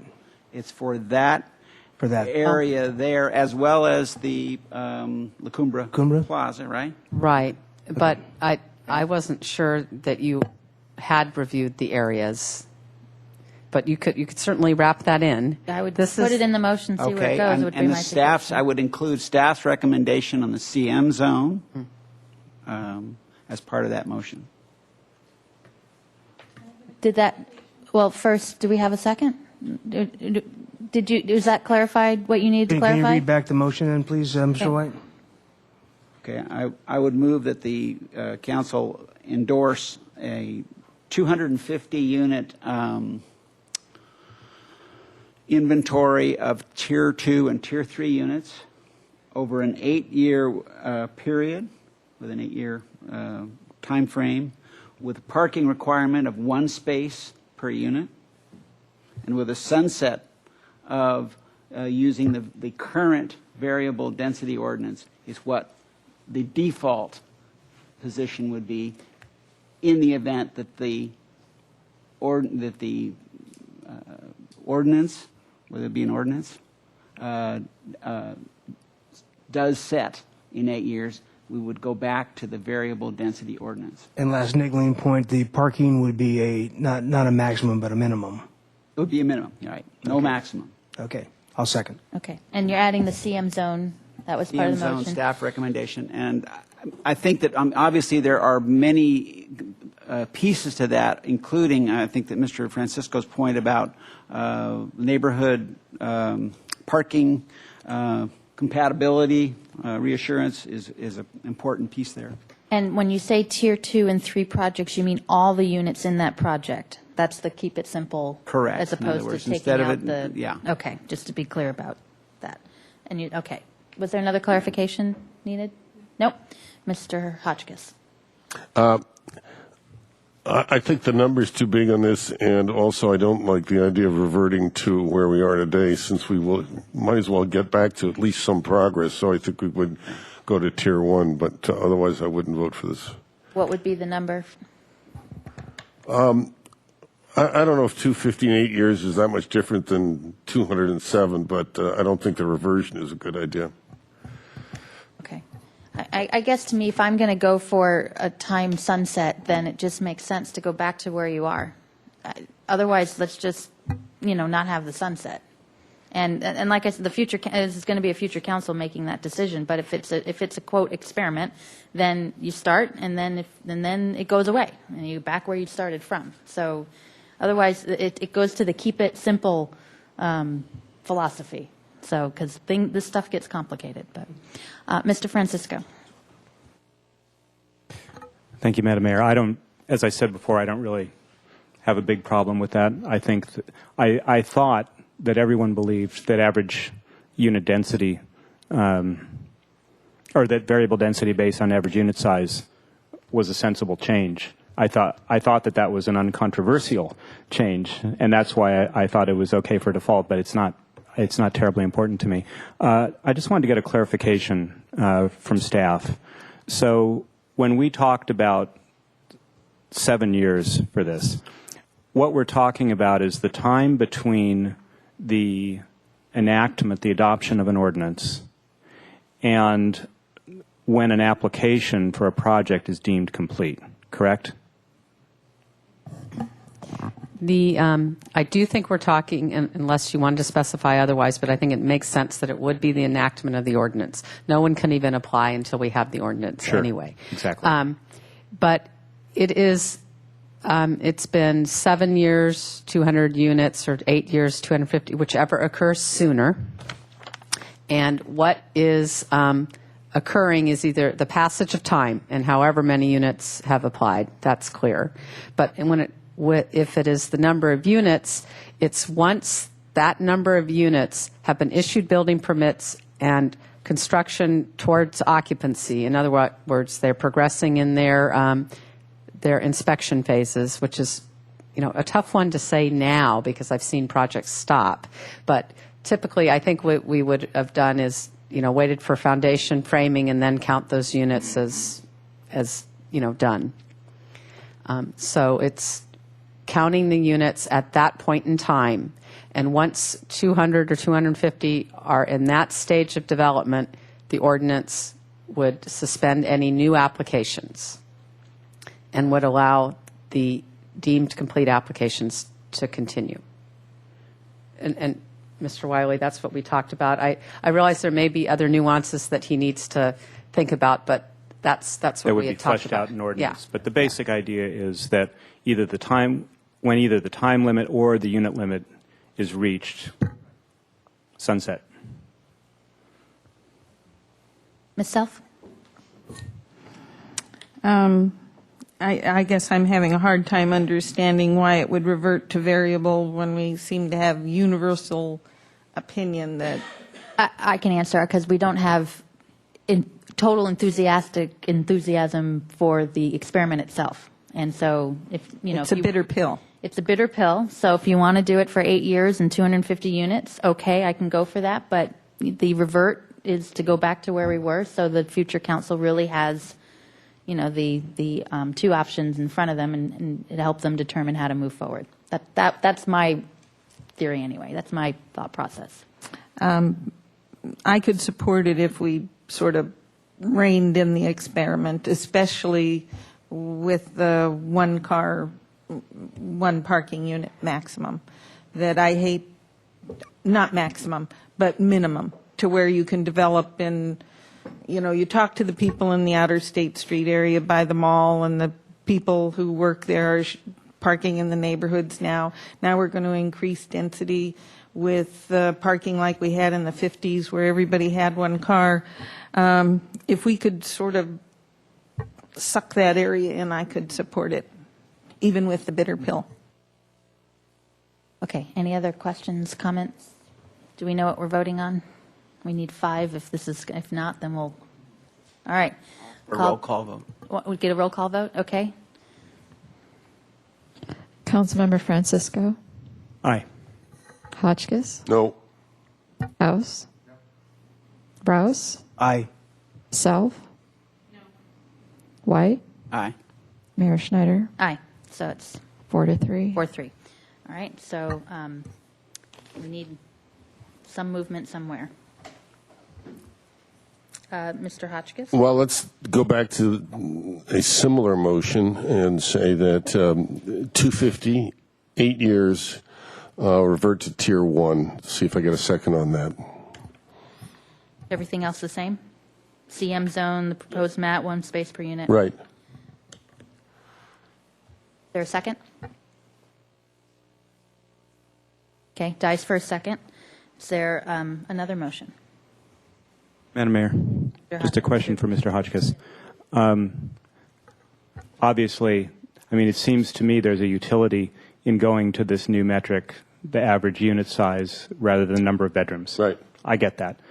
But it doesn't seem, personally, to me, it doesn't seem crucial. And it's something that's, we're talking about occurring far, far in the future. Right. I mean, it's a nice to have, but is it really worth?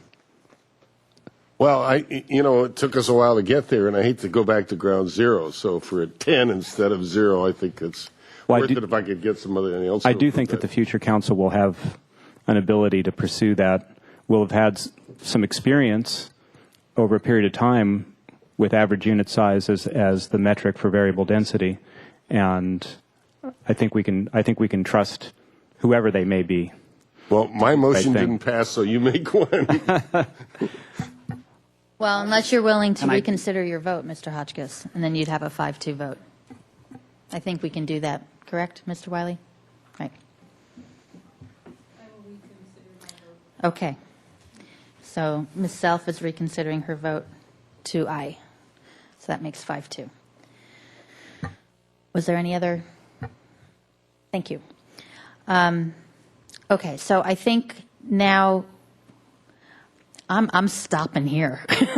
I mean, unless there's something that is so easy to do right now but I would suggest we continue to next Tuesday's council meeting. We can just pick up where we left off, right? Yes, but if I could just point out There's some- one or two things to Okay. think about in Thank you. that time period. You all just decided the programmatic parts of something, but I kind of hate to be this way, but what you didn't decide is this the program you're talking about? Madam Mayor, I'd like to reconsider also, so make Okay. it a 6-1. Okay. And you can come back and answer this question, but we tried when we were at the subcommittee, and it just, you voted on some parameters, but you still don't know if it's this. Ms. that you Weiss, what I voted would on. suggest at this point, I think that probably haggling over these numbers could go on for a while. Okay. I think we all voted on this with the general sense that what was being presented was more or less what we were talking about, and Okay. that the overlay maps were more or less what we were talking about. I think, why don't we leave it at this for tonight? Right. Okay. And this is where we would come back and say, is this what you were talking about, these numbers and these areas? And then, yes. So, Mr. Casey, is that a continued meeting, or what is the? So we need a motion to continue. Mr. Wiley? Madam Mayor, can I ask, did we have this subject on next Tuesday's agenda? No, but the Brown Act does allow us to adjourn to a next meeting, and if the next meeting is within 5 days, it doesn't need to be renoticed. Okay. Because it's late on Thursday, and we couldn't. I so move then, Madam Mayor. Okay. The motion and second. We're adjourning this to continue the discussion to next Tuesday's council meeting. Madam Mayor. And just to be clear, we pick up where we left off. Do we have to open up public comment for everything again on this topic, or can we just continue our discussion as though? Not for an adjourned Not item. for, okay. Madam Mayor. Mr. House? Just in the discussion and for Ms. Weiss. Ms. Weiss, one of the things that I guess with all this, it just went right by me, and I never grappled with it yet. And you don't have to answer me right now. I want to have it prepared for next time, I guess. There's a downzoning going on in the R3 zone. Am I missing just that part? Is that accurate as a function of this process? The change from variable density to the average unit density is It's not a change in the number of units allowed, but it's a change in the development potential because the unit sizes get smaller. And so okay. people do make money based on square footage. Maybe if you have, not for now, but maybe if you could provide us with something that would give us some idea of what the reduction in development potential, what that means for the, I guess, for Yes. the people that own those properties. I think that's a pretty important thing We to can have do that. exposed in the public. That was a similar question from Councilmember White. I think we have that information Thank you. for you. Okay, there's a motion and a second to, I want to get this right, we're adjourning this to the next meeting, which is Tuesday afternoon. All in favor? Aye. Okay, thank you.